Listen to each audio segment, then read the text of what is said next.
Start the live stream right now. It looks crazy. I got the phone in my hand, but it's invisible on the screen.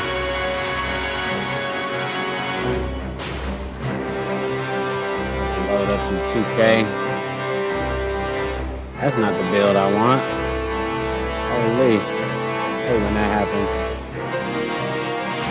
No signal. I'm just setting up a live stream, man. The pre-live stream show. I guess I can call this the pre-live stream show.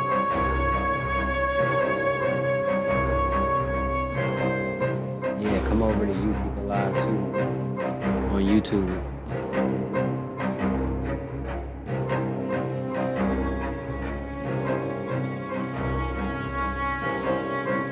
Let's see if I can pick the right player this time.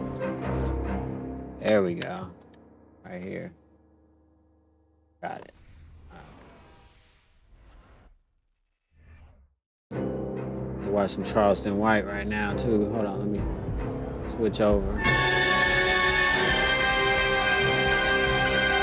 Oh, you want some Frank's Red Hot? I got some extra Frank's Red Hot for anybody. That shit's fire.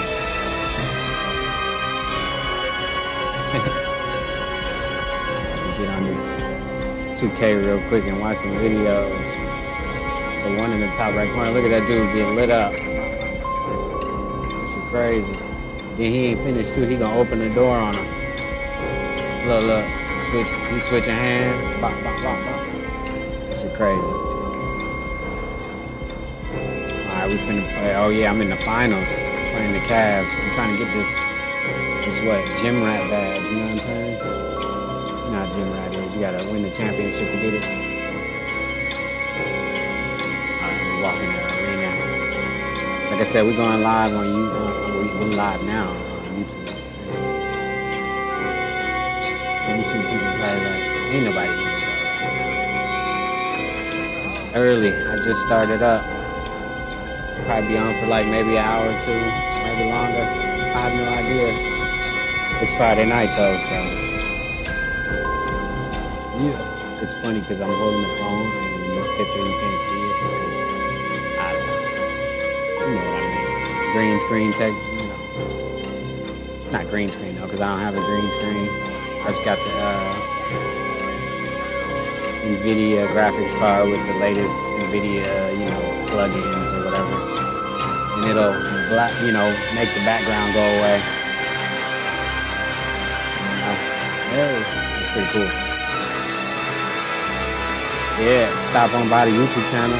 We can talk about whatever, man. Technology, conspiracies, whatever. I'm about to open up the chat over there real quick on YouTube so I can see what's going on. Like I said, this is behind the scenes shit. I'm trying to do it with one hand. That's what she said, right?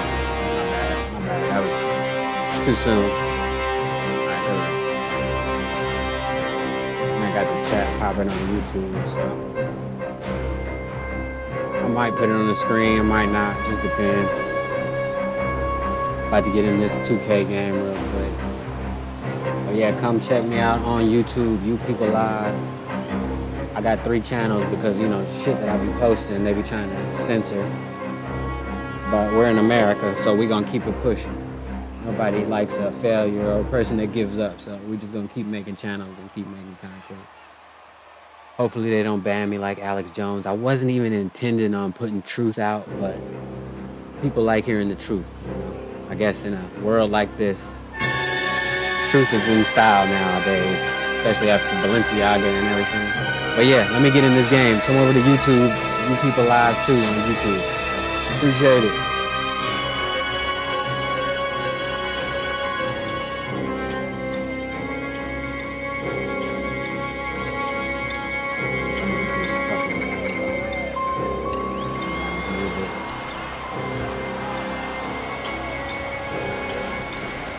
Got a lot of shit going on right now. Holy. Uh-oh. Who that? Oh, that's what's his name? I forgot he on the Cavs. Nope. Oh, come on. That's a touch foul, man. That's our ball. I thought the hand was part of the ball.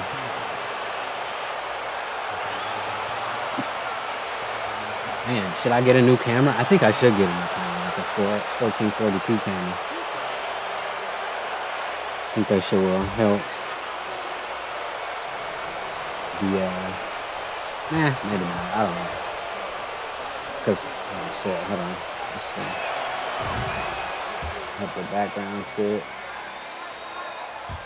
Nah, whatever. You just deal with it how it is. Looks good enough for now. It's kind of weird though, huh? Let's try that. Oh, this one. I need this one. Almost forgot about the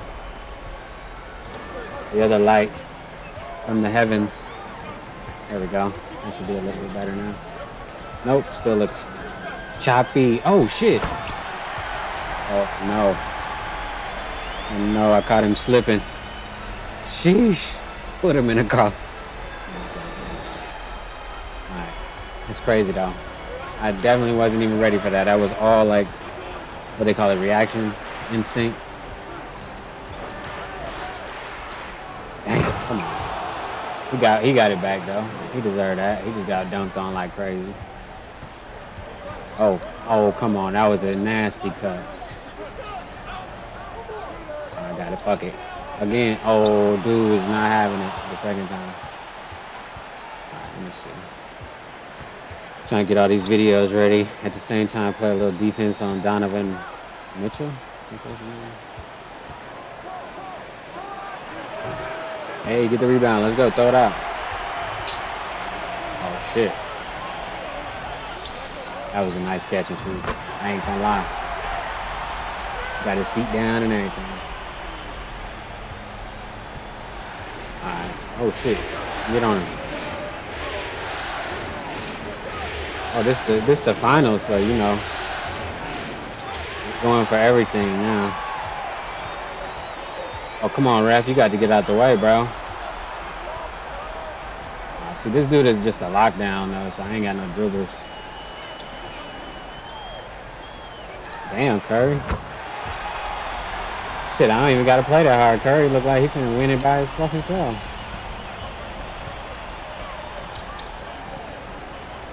God damn, I was way too far away. Okay. I'll take that. Get back to this real quick. Oh.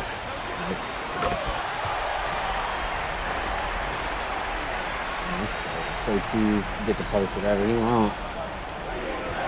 Oh, he did too. This Friday, he posted some crazy shit on that SATs on the cut. Oh, come on. That's gotta be a foul or something. All right. Anyway. Oh, that's too easy. And one, almost. Alright. See what talking like I said. All I can hear in my head was the old saying, when you get a woman's money, you pay her back her money on top of what you borrowed. So you got to protect that money, but you got to make that money make some money. That's all I heard in my head. That old saying you got to take money and make the money make money. And if you get a woman's money, you got to protect that woman's money and give her back her money, because then you can always get something from her. Yeah. Because she see you know how to handle money. Mm-hmm. I took that money and I went and made that money make some money. I started buying knockoff purses. I started walking through the mall and seeing shoes that we didn't have in the malls in Texas, and taking pictures of it, putting it on Facebook, saying I can get it. Man, how much them cost? Well, they cost $75, I tell it $100. I started going to the dispensaries, looking at different weed and Googling it and saying, oh man, this is the real name of this weed. And I started looking at the benefits of this weed.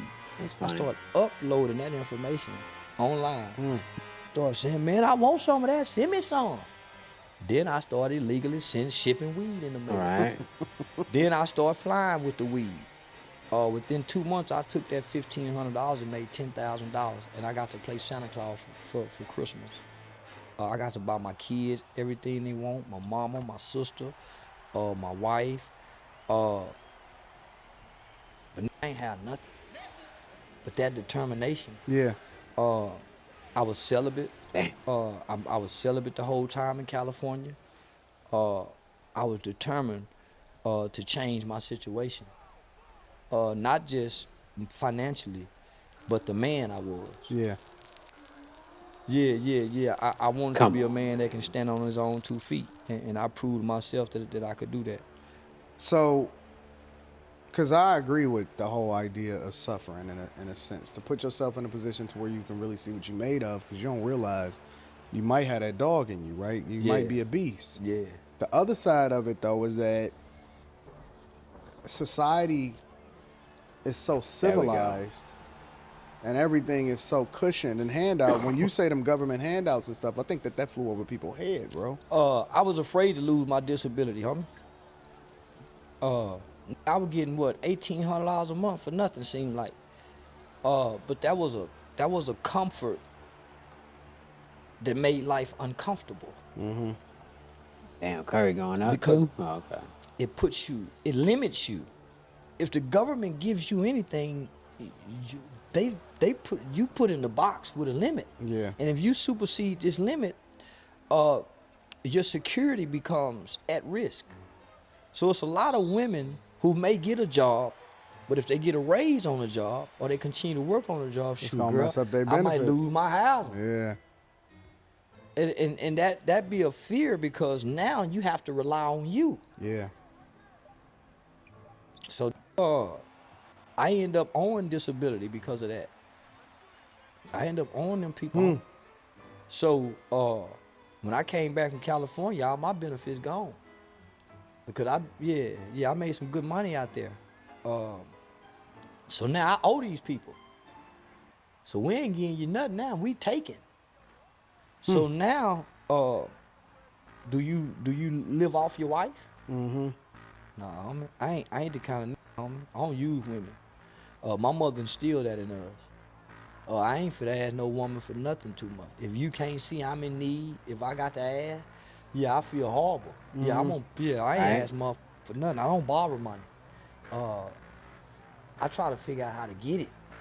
One of the most shameful things in life, homie, is saying, man, can I have? And somebody saying, nope. That's true. You giving them a hell of a motherfucking story that you think means something to you, and you think or perceive they got it, and that's a horrible feeling. Yeah. So It's funny. I try not to keep myself in those compromised situations. Man, I sold barbecue at the Classy Lady, and snuck and sold X pills up under the barbecue. Damn. Yeah. I was selling X pills right up under the police nose and everything. But I was taking that money and it was funding what I was doing in the community. Yeah. Which was? we the sold kids weed. and stuff. Taking that money and putting it back into the community. A real life Robin. Hey, real tone, there's some real money in the room. I sold barbecue, homie, and I gave most of it away. I sold barbecue at 1 o'clock at night. So the old women who were walking home, baby, I just got $2. They got $20 plates. I didn't even know how to sell barbecue, homie. I was giving it away. I was going to the butcher shop, seeing how much that brisket would cost, and saying, God, we cheating ourselves. Yeah. I didn't know how to measure beef. Right? I've been myself this whole time, homie, helping my people. I was supposed to be rich, but I never knew how to charge for what I do. That's the same story about Right. the content creation when you said that you ain't know how to charge. I don't, homie. Man, somebody called the other day. Hey, man, how much it cost to book you here? I said $10,000. He said, I wanted to give you 30. Right? I said, what's stopping you? No, man, I didn't know, homie. I don't know. I had to tell me, I don't know what to charge. He said, man, you worth way more than what you saying. Facts. So, man, he booked me for $30,000 instead of $10,000. That's a bet. That's the move. Yeah, That's he booked me for $30,000 instead of $10,000. Well, in my mind, homie, how do you measure if I went to God and said, okay, God, I want to preach, I submit to preaching, and I'm finna start a church. What I look like when I start the church, say y'all, give me some tithe money.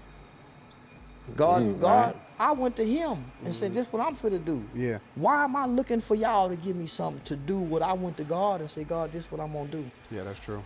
Man, God, you know I'm doing this, man. God, I ain't bothering y'all about nothing. I'm saying, God, if you know, so what people see now, man, this is the rewards. When I didn't know what to charge. I did it for 10 years, homie. I never got angry. I never said, hey, man, y'all owe me. It was out of complete obedience. Or even the days I ain't feel like doing it. It was out of obedience. Sometimes I feel like a fool. Not knowing that struggle and those trials and tribulation and still chose to do right. Yeah, I still chose to do right. I could have I could have most of them young mamas.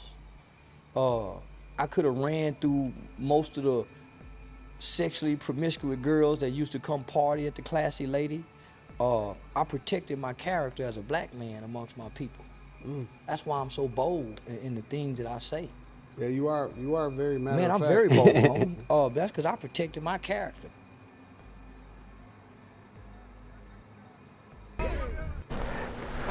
OG Percy, show no mercy. And what's new in the life? Talk to me, Tim. No, for sure, man. Well, I'm not sure if you've seen, but there's been a YSL RICO case going on for the last year, which was basically some of the biggest news in hip hop since Takeoff's death. Okay. Well, Gunna actually just pled guilty. Come on, Chum, man. I mean, he was just locked up when they got locked up. How can you get locked up and you were locked up when they got locked up? Right. Well, he pled guilty and he received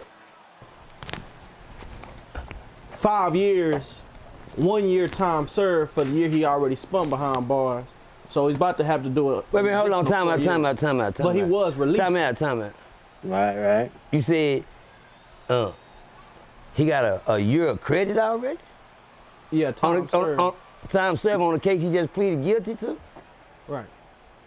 Right. So he already knew he was under that indictment. Right. Yeah, he already knew he was under that indictment then. But okay. Keep talking. Well, it's my understanding Gunna and several others also pleaded guilty. Young Thug hasn't been sentenced yet, but as you know, they're trying to make him the kingpin of the RICO case, the entire RICO. Man. Regardless of what you say, nigga, when they call your name, you better plead insane. They call your name, you better plead insane. That's, damn, man, I sure hate that. Man, for Gunna, he came out here and took a little vacation. I guess he going back home. That's what I said. A lot of people are wondering, is that considered snitching? I think so. All right. I gotta do a little more homework. Let me do some homework. Got him. Plus 2. Yes. Yeah, it's snitching. What people are saying is that he didn't testify on Young Thug. It don't matter. You know what I'm saying? He didn't actually testify. He just admitted that he was in the car with Young Thug. Drugs were found, weapons Let's see what were OG Percy found, got to say and about they were that. not his. He didn't say whose they were. Well, I take back my statement. No, it's not. Okay. He ain't pointing him out. That's like what that. you're supposed to do. And the sad thing, you're gonna get some time I anyway. don't think he gonna tell him. That's about not the rest snitching. of it. We gotta see if he tell him about the Snitching rest is of it. when you, hey, Look when at you gotta you. go up there and get on that court stand and say, hey, do you know Real Tune? Damn. The guy Way you back. just said Ooh. that was in the car with the drugs. Oh, no. Is he in the courtroom today? Luka. Yes, he is. Sheesh. Could you point him out for us? They have to do that in every courtroom. Mm-hmm. They have to do that in every. They have to let the jury know that he has identified who he's talking about. Right. You know how many times that finger been pointed at me? I be doing this. Damn. That ain't me. Oh, well. Just, man. Get this. Can't say nothing in the courtroom, but tap your foot or kick your desk or something, you know. Right. You know what I'm saying? Just, you heard me? Just, man, wait till I get back and get right on that phone and call him to go get this, man. Fingered me. Well, in the paperwork, it stated that he had to come to court and testify if called upon. Right. That's It also now says we that getting he to has the shit. right to plead the fifth in court when called upon. Well, He got tell us like from the crib. Right here on the tune. Y'all tune in right quick. It's not a tale, it's just a opinion. There we go. Bang. My son was accused of snitching. They accused my son Percy Jr. of being a snitch in the streets when he went to prison. One that had a L on his back, you know what I'm saying? A life sentence hanging, but he wanted my 16-year-old son to take his charge. Damn. Told my 16-year-old son, man, hey man, we're gonna take care of you while you're down there, we're gonna look out for you, man. And my son was saying, man, you got me up. They so happened to catch my son with the gun that my partner told him to get rid of. And he's supposed to get rid of it. Right. When the laws came to get them, they jumped over a big old balcony, hit the balcony, they were trying to get away, but they didn't know before they even jumped that thing. That place had already been surrounded an hour before they even knocked on the door. You hear me? They already had every base covered. If you could go this way or if you could go that way, you wasn't gonna have nowhere to go. And they ended up getting locked up, man, and they took my son and then dudes in the car saying, man, just take the case, man, take the case. You a juvenile, you finna go to juvie, nigga. Go to juvenile, be that alone, man. You know, it's like trying to, persuade a kid to take a charge. You know, a grown man, don't just take this, man, I got you when you get back. Nah, I mean, back in the days, they used to do that.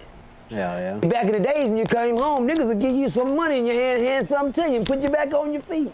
Tell you, proud for you to be home. You come home now, nigga, you just on your own. My son went in there and he talked to the people, ran something down, he didn't say this, he didn't say that, because, and the dude ended up getting 35 years in prison. Damn. What my son didn't know as a kid, you understand me, when he went in, when you was talking to the people, say, man, now I didn't do it. He didn't say the nigga did it, but he said he didn't do it, but he got caught with the gun. The word on the street, and the nigga, killed the nigga, and he told my son to take the gun. They was both on the scene doing, my son was, they square business like that. Free my son, Percy Jr., 84 in the feds, and 18 in the state. You understand me? Yeah. Percy Jr., my baby, you understand me? The first junior, you understand me? But anyway, when he went in there as a young, you understand me? They don't understand shit. Nigga, you already been, these niggas don't understand when they walking because they so young, they don't know what's going on, they juvie, they just pacing, they in trouble, they ain't figuring out, they get to asking these questions. I can expect, when come to me and say, man, go on, take the charge, man, go on, man. I wonder, is that considered snitching? He said he wondered if it was. You dig what I'm saying? Keeping it real to take the charge. Let me tell y'all something, man. I seen a situation that I paid very, very close attention to when Trey the Truth got pulled over in a situation with him and the dude back in a couple months ago that was having J-Ton. And J-Ton say, the goddamn me, woo, woo, woo, you understand me? But and he ended up going down during this time, let me tell y'all something about homeboys, y'all. Right. What's a real homeboy when you get pulled over? Tune, what's a real homie when you get, what's the proper procedure when you got a gun in your face? Man, you got to take your case. Set it off. Set it off. Take your case. They come and they pull us over to them. God damn it. Let me show y'all the definitions of a real gun. Can I please? Me and Tune riding one day. We rolling goddamn woo woo. Goddamn Tune, that's the law. We hit the man, put that out, man. Throw it, boom, boom, boom. Tune sleep, goddamn it, goddamn. Man, this nigga nodded off on me. Goddamn. Hold on. Driver's registration, please. Oh, yeah, here you go, officer. Damn. Hold on, let me rewind. Boys, y'all. What's a real situation with him and the dude back in a couple months ago that was having J-Ton. And J-Ton say, you know, the goddamn me, you know, woo, OG woo, woo, person. you understand me? But and then ended up going down during this time, you know. Let me tell y'all something about homeboys, y'all. What's a real homeboy when you get pulled over? Tune, what's a real homie when you get? What's the proper procedure when you got a gun in your face? Man, you got to take your case. Set it off. Set it off. Take your case. They come and they pull us over to them. God damn it. Let me show y'all the definitions of a real gun. Can I please? Me and Tune riding one day. We rolling goddamn whoop whoop. Goddamn Tune, that's the law. We hit the man, put that out, man. Throw it, boom, boom, boom. Tune sleep, goddamn it, goddamn. Damn, this nigga nod off on me. Goddamn. Driver's registration, please. Oh, yes, here you go, officer. Damn. And he running the mother thing, man. Matter of fact, you know, man, they come in and they step out the car. Good, get up. What's wrong, nigga? Loud. We pulled over. Oh, shit. By the time you get ready to move or tuck something, hey, step out the car, please. No time to find a stash spot or nothing. You get out and the laws find what we got. I'm looking at Tune, like, damn, God, they steady putting shit on top of the trunk, on top of the roof of the car. Got this in here, put this in there too, Jim. They over there zip-locking shit in little bags. Already. And even took the duties out their ashtray, dude. They gonna hit you for the paraphernalia. Everything. They gonna hit you for the blunt papers that didn't have a cigar still in it. Where's the in the inside of it? Now, how you bought it? 'Cause once you have just manufactured a drug. Exactly. Hello. Hold on. They asked me what happened when you cook crack. Turn soft to hard. That's manufactured. You better leave it soft. Matter of fact, You better leave it soft. a lot of people don't know and understand that when you make go. edibles, Let's that's go. also manufactured. What? Yeah, when you have THC butter, it is free game right now. If anybody, Please doing give it edibles. to them. Scared me. When you have THC butter and you use that to bake you some cookies, that's manufacture of a drug because you changed the original. Oh, compound talk to them, too. What you know That's about game changing right them? there. You know what I'm saying? I didn't turn snow into, no, hard. You know what I'm saying? We didn't turn soft into, and that's, let me tell y'all something. You better leave it like it is. I got a nigga, man. I don't want to interrupt Pills from Cook. Okay, go ahead. I had a nigga though, man, when we were in college together. Talk to me. And he took a vacation while in college with his people. Right. Now, while we was with his people, or while he was with his people, you know, he was with one of them niggas who just need to smoke weed. You know what I'm saying? He driving, you know, and he need to smoke weed. Now they going through these small towns, they get pulled over, they just leave Colorado, however it is, and everybody gets pulled out the car. Okay. Now my partner, I believe, he had got, you know, the little cartridge or whatever. You know what I'm saying? No, it was edible. It was edible. He had an edible. Okay. And he ends up going down for possession of a controlled substance. Now, he thought it was just the edible, you know, he's going to jail, he catching the weed charge or whatever it is, because it was swerving. But it turned out to be a felony. You know what I'm saying? It's the same felony that motherfuckers who got crack. Okay. You know what I'm saying? Possession of a controlled substance for a little bitty weed edible. You know what I'm saying? Yeah, because the paragraph of the charge don't change because of what the drug is. Right. Hello. Did that make sense? Right. The paragraph of the charge don't change because that's just what the charge is. What can we get him with? Possession of control. That ain't nothing but edible, man. That's an edible, man. That ain't no crack. That ain't no dope. Come on, man. Possession of control. So come on. I can't go to jail. Yeah, well, you're on your way. But let me give y'all for you that don't study your law and keep up with the new players on the field. Possession of a controlled substance is Class B misdemeanor now. Back in the day, we was a felony. You would go to prison. Ask me how I know, Tom. How you know? I went 3 times on a drug charge. I got 3 state jail charges on possession. Until they hit me with their possession of attempt to deliver a manufactured drug. Ooh, okay, what that means? I'm in the jail talking about I just got a possession. There we go. And bro said, nah, you can read your whole paragraph. Shit, that's all I need to know. Possession is possession. It don't matter what goddamn it is. And they said, no, my brother. You got a possession of a controlled substance with the intent to deliver a manufactured drug. Just told you that, dummy. I got a possession. Nah.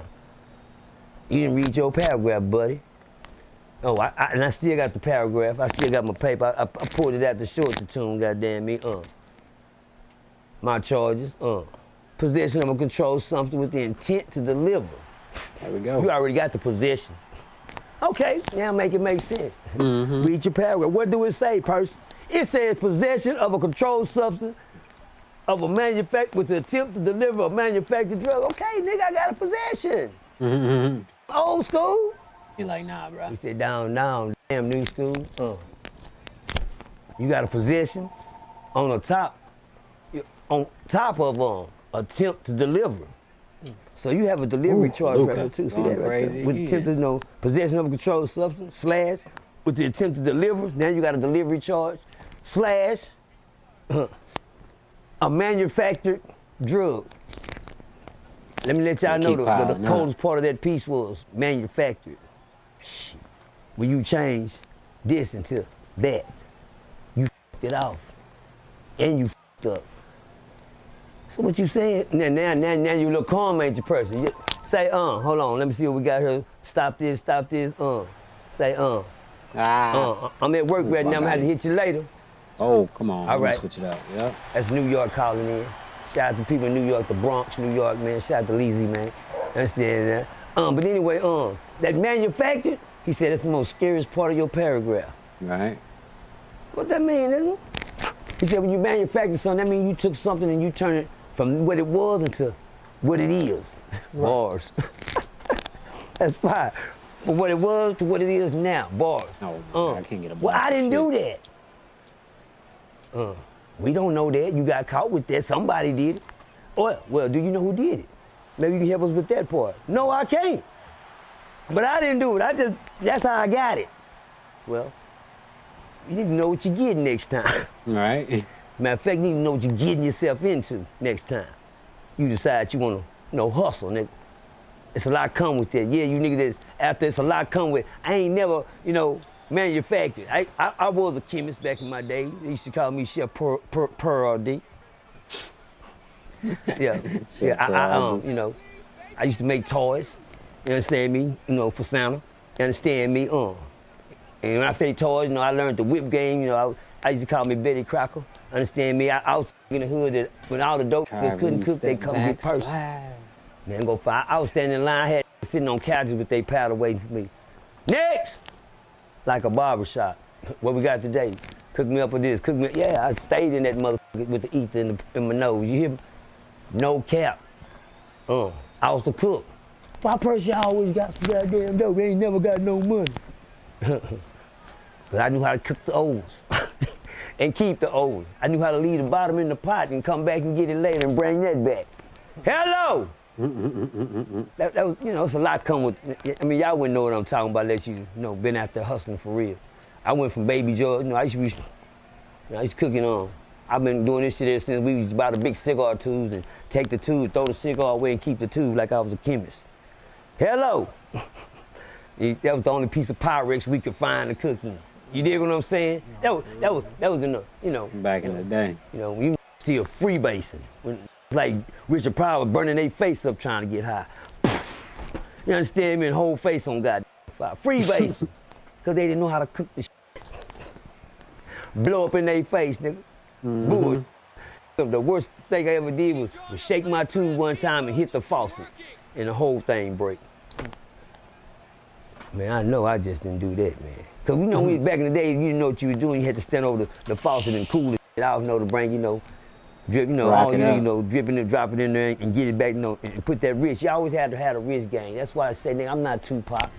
But back in the day, you need to catch me in the kitchen, nigga, whipping out of Tupacs. Bars. Nigga, I ain't Tupac, but back in the day, you can catch me in the kitchen whipping out of Tupac. Get that, man. Don't get me talking that talk, man. I get a little south, bring it back to hard. Said I was working hard. The last case I caught working hard. Hey, look at no luck too. Too hard. But anyway, when you do shit like that and you catch charges like that, you out of there. You gotta know the game, fellas. Y'all just can't keep running here playing basketball and fouling all the goddamn time. They always fouling. And niggas making more fouls than anything right now today on the question that Tune just asked me, because the question is this, y'all. What's keeping it real? Me and Tune get pulled over, here we is, handcuffed. No, they putting us in the car. I don't know what Tune go to. He didn't say nothing at the trunk. He didn't say nothing, we was on the hood, and we just shaking our head at each other like, God, they got us, Tune, right, damn. Y'all keep up with this. They got us, Tune. I'm looking at Tune like, I ain't gotta, real niggas ain't gotta tell their partners don't say nothing. Well, let me hit y'all with some weird shit about that. Real niggas ain't gotta worry about their partners not saying nothing, because they partner gonna say something anyway. That's what a real partner is. That's mine. You see your partner get put in that car, goddamn, and go to jail, niggas, Right. got you. That's not a real. Yeah, I know it. And then y'all praise the nigga that say, man, he kept it real. Now he a motherfucking fool. Because keeping it real is not letting your homeboy go down there. At all. Keeping it real is, but that's what's called 1,000. You see he finna go? Man, nah, I can't let my nigga go out like that, man. That's a real nigga. Man, Damn, I you missed got that. money on your books, everything, nigga, man. That's 1,000, 100, but you ain't. You let your nigga go down there and you didn't even go. That ain't no real. I ain't gonna let my partner go for something that's mine and call myself a real nigga after that. That's not a real nigga. You's a real nigga, you wouldn't let your partner go down there. Real. You hear me? Ain't too many of them like this. A lot of locked up for their home. I got a son doing 15 years now on Ferguson Unit for some fuck niggas. Now all them niggas in the feds. See, they wasn't gonna stop thanking my son for getting that little old 15. You know, he's grown up a bit, man. And like I told him, he ain't gotta go. He said, well, Daddy, I got caught with it, so I'm gone. I got caught, so I'm gonna do my time. Son, you didn't get caught, them told it on you. Right. Because they know you the young nigga. Exactly. They told it on you. How the fuck you think they got out? I didn't want to hurt my son's feelings, but I was telling him some real shit. Them niggas got out because they said that they blamed it on you. Guess why they blamed it on you? You didn't know. You was a young nigga. You thought being around a nigga like your daddy could teach you nigga daddy, and the daddy wouldn't do no shit. Right. You said some shit. The daddy would say, I got caught with it, I'm gonna do. You didn't get caught, nigga. Them niggas told it on you. That's why they out and you not. That's why they coming up here visiting you like they goddamn each other and make sure that you don't say nothing different. Exactly. Yeah, that's why you can go to commissary, your books fat and everything, because you young niggas getting everything in commissary is every motherfucking thing. Your motherfucking freedom is every motherfucking thing. You wasting motherfucking time on the clock. But anyway, my son in that motherfucking penitentiary now doing time, he be home another couple of years. And I can actually say that was a good kid, a smart kid, a get money kid. He rapping ass off. PMG, you just gotta try to catch up with him. That was PMG item, because that nigga, he ain't listen to PMG. They just, no man, move, get out the way. You talking about Nine-Nizzle? Nine-Nizzle, let's go. What you know about Nine-Nizzle? What? That's a nigga. Nah, for real. Don't be safe. And shout out to Little Runner. Nine-Nizzle trying to get with you as soon as he get home. He said he's trying to run up on you as soon as he get home. Daddy, he said, I don't know why. Well, I do know why. Shout out to Little Runner. Little Runner is probably the best gambler in Texas. Y'all with the boy. The kid is fire. Understand me? But some reason that man right there has a chokehold on my son when it comes down to rappers and inspiration and role models. Ronnie ain't did a song since the last time I heard of him. That probably yesterday. That nigga keep in the studio. That nigga keep some shit going in that mic. If he ain't doing nothing else, I can tell you what he doing. Yeah, don't worry about it. Shout out to Little, I don't know why I did that, man. You threw me out, Tune. You brought up a real nigga now. Shout out to the best gambler in Texas, Little Ronnie, man, Fort Worth, Texas. Understand me? No, he talking about, I do with the kid. Real tough, we do have conversation. When we talk, it's always love and it's always greetings. I got pictures of me and Little Ronnie and one of another best rappers in Fort Worth that's been overlooked and ain't nobody seen or said nothing to him. It ain't nobody interviewed, went up to my boy, but he's the best thing ever going in Fort Worth. Salute to the homie Woody, man. Salute to the homie Woody, man. You the best thing ever going for. Everybody know it. You just the overlooked artist and been working harder than anybody. Woody man's always been on a different trench, you understand me, different league from everybody else in Fort Worth. a bad rapper, and I ain't gonna never leave you out, Woody, man. Y'all go check out Woody, man. Footwork Tech, y'all check out the homie Woody, man. Coldest thing going, man. In the murder, man. Every verse he touched, nigga, he gonna walk it down. And he the truth. I had to do that for you, Woody, man. I ain't gonna never, you know, these real niggas out that I done ran into in these streets and ain't got the crown on their head they supposed to have, you dig? But anyway, real niggas don't let their partners go to penitentiary, man. Now, I'm not finna let you go, too. I'm sorry, man. No, I got it, person, man. I got it. Nah, man. Man, but you know what? Just saying you got it showed me, man, you a real nigga, man. I wouldn't, but I'm just as real as you is, too. I know that went over y'all head. Real, tune. I'm just as real as you is, tune. You hear me? Yeah, because I'm not going to let him go, because I know it was mine. But he got caught with what was on his side under the seat that he didn't know. You know what I'm saying? Right. Hey, man, goddamn, bro, you know ain't. Some niggas ain't. Because we found this under your seat. Nigga, damn. What about under the seat? Shit. Damn, cool. Cool over looking all the other way like this and shit. You know, especially when he see you ain't gonna say nothing. Right. He gonna let you ride it out. It's not a partner. It's not a homeboy. Right. We going together.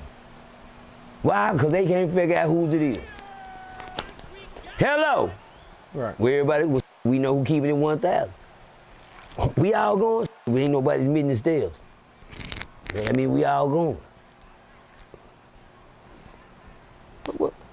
What John going? Right? Let John He have need to to go home. And where Calvin going? Calvin just got his car. Okay, I guess they don't want shit. They trying to go home. He had to mute all What's this going on? Well, you know, John and Calvin, that was yours in the car when they put them in separate cars. That's all we want to know here. Pete, how old are you, son? 22. You got a whole future ahead of you. Don't sit here and let you look like a nice kid. You running with the wrong guys right there. I knew my mama told me don't even mess with that nigga. Yeah, but you told your mama when you left and jumped in the car anyway with your strap. Yeah, that part.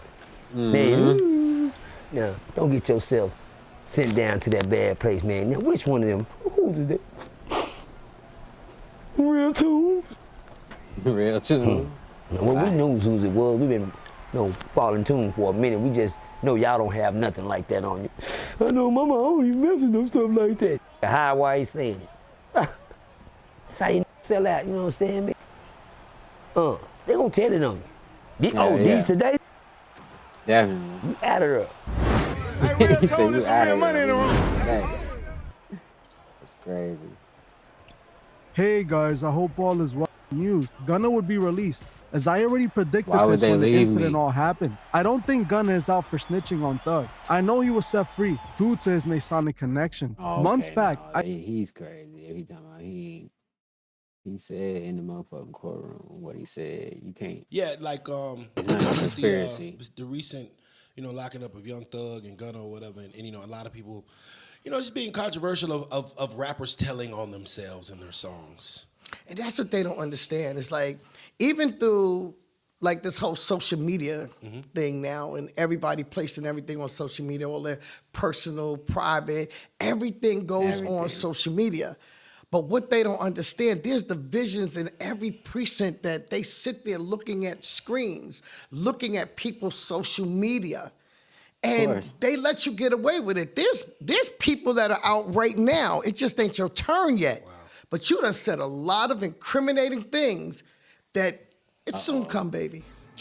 It happens. Like, look at R. Kelly. Look how many years later. Look at Bill Cosby. When they need it, that's the ammunition to come back. And then even for him, when they let that RICO law go, you know that every guy that goes to these shows, somebody picks them women out the audience to bring them up. Yeah. Why did y'all sit there and allow stuff like that to go on? Because now that means they can hit everybody. That's something new. That RICO stuff ain't something that people want to play with. They laugh about it. They think they Billy Badasses and all these things is going on when they talking that. you don't really want to be about that. Hell no. You understand what I'm saying? And they need to keep their mouths shut and doing some of the stuff that they doing. They online, all that money that you showing, that shit ain't cute. You got to understand what comes along with all that. We're not talking about just the stick-up kids, because there's other stick-up kids that come through. Police like that too. They set your ass up too. Damn. So you showing money, you showing drugs. Everybody think that this is just the cutest little thing. Right. To just get out there and boast and show things. And plus, not only that, but it's killing our kids too. So, you know, he said, let's go on. Right. But nah, yeah, though. Wait a minute, it's some lies all up in it. What's she talking about? TMZ is now reporting that Twitch left a note in the motel room. Let's get into it. Hold on.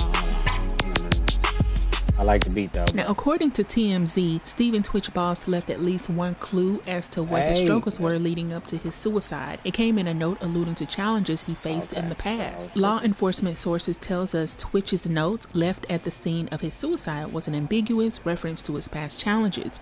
It's unclear exactly what he was referring to in the note. We're told investigators have determined Twitch took an Uber from his home to the motel less than a mile from his home Monday morning and switched his phone to airplane mode so no one could reach or track him. TMZ broke the story. His wife, Allison Hoker, was frantic when she showed up at an LAPD location Tuesday, saying Twitch left home without notice and wasn't answering her calls. As we first reported, it was a motel staffer who discovered the popular DJ and TV host Tuesday inside his room, dead from a self-inflicted gunshot wound. Now look here, I find this whole ordeal with Twitch to be quite elusive. Look, I just have a few questions, okay? First of all, why didn't TMZ report on the note when they reported on the story? Why did they wait until days after the tragedy to let us know that a note was found in the motel room? They think we are so oblivious. These people think we dumb. Don't they? When TMZ first reported on this story, they immediately said that it was suicide. So why wouldn't you let the reader know that a suicide note was found? Could it be because all the backlash and people in the comments and all on social media, people are stating that they don't believe the story and that Twitch did not do this to himself and that he was offed, he was taken out? You know what? I ain't even gonna hold you. It's giving cover up. You already know. I want to know what you think. So drop on down in the comments, honey, and let's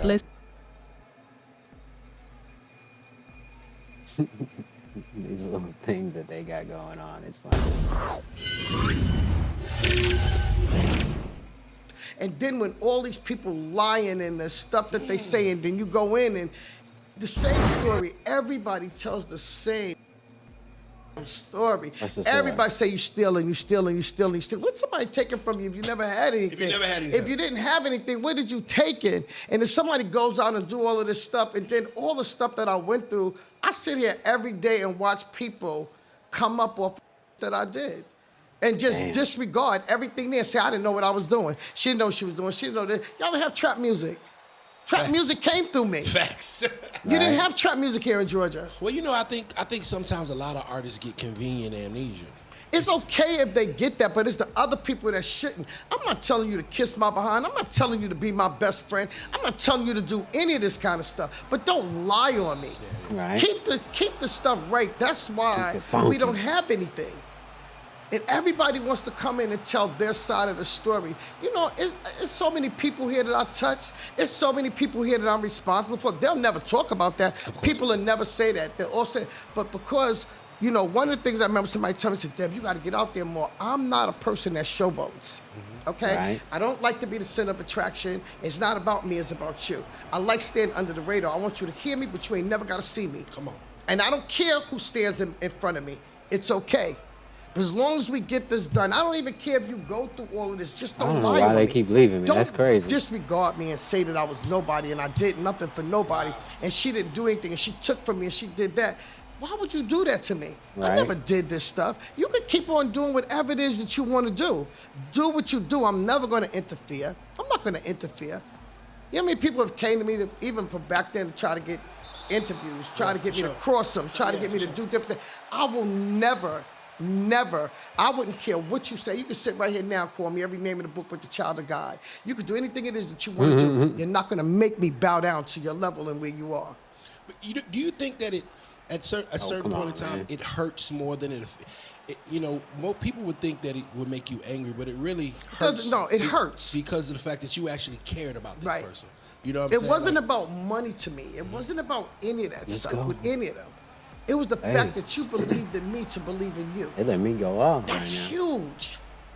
That's huge. And it So worked. I got, That's the thing. You know, I never understood that with artists. I'm like, hey, if you got somebody, point blank period, when somebody believes in you when nobody else does, that person, that's genuine. When you're worth nothing, and a person comes along and says, hey, let's try to get this together Damn, to make that's you good worth shot. something, and then it works. It's not the time. That's not the time to tear it down. That's the time to keep that person close. but you want to know something, Meek?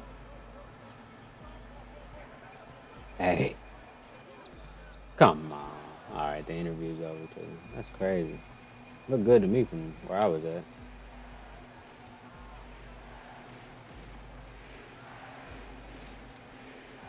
Oh shit. Dang. I need a timeout.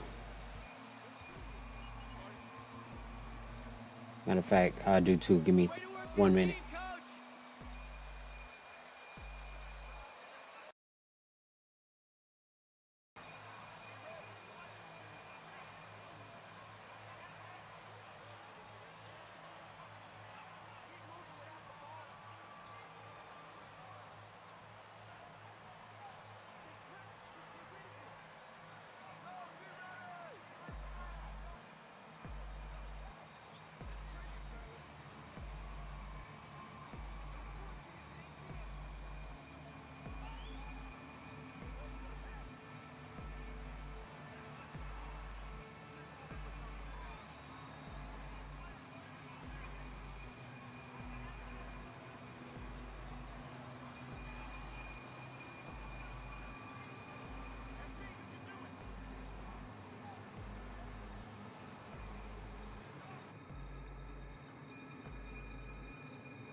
All right, my controller died.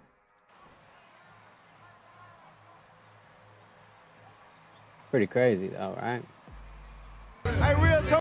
Ain't gay, ain't putting nothing. You get half, I get half. We both lost a son.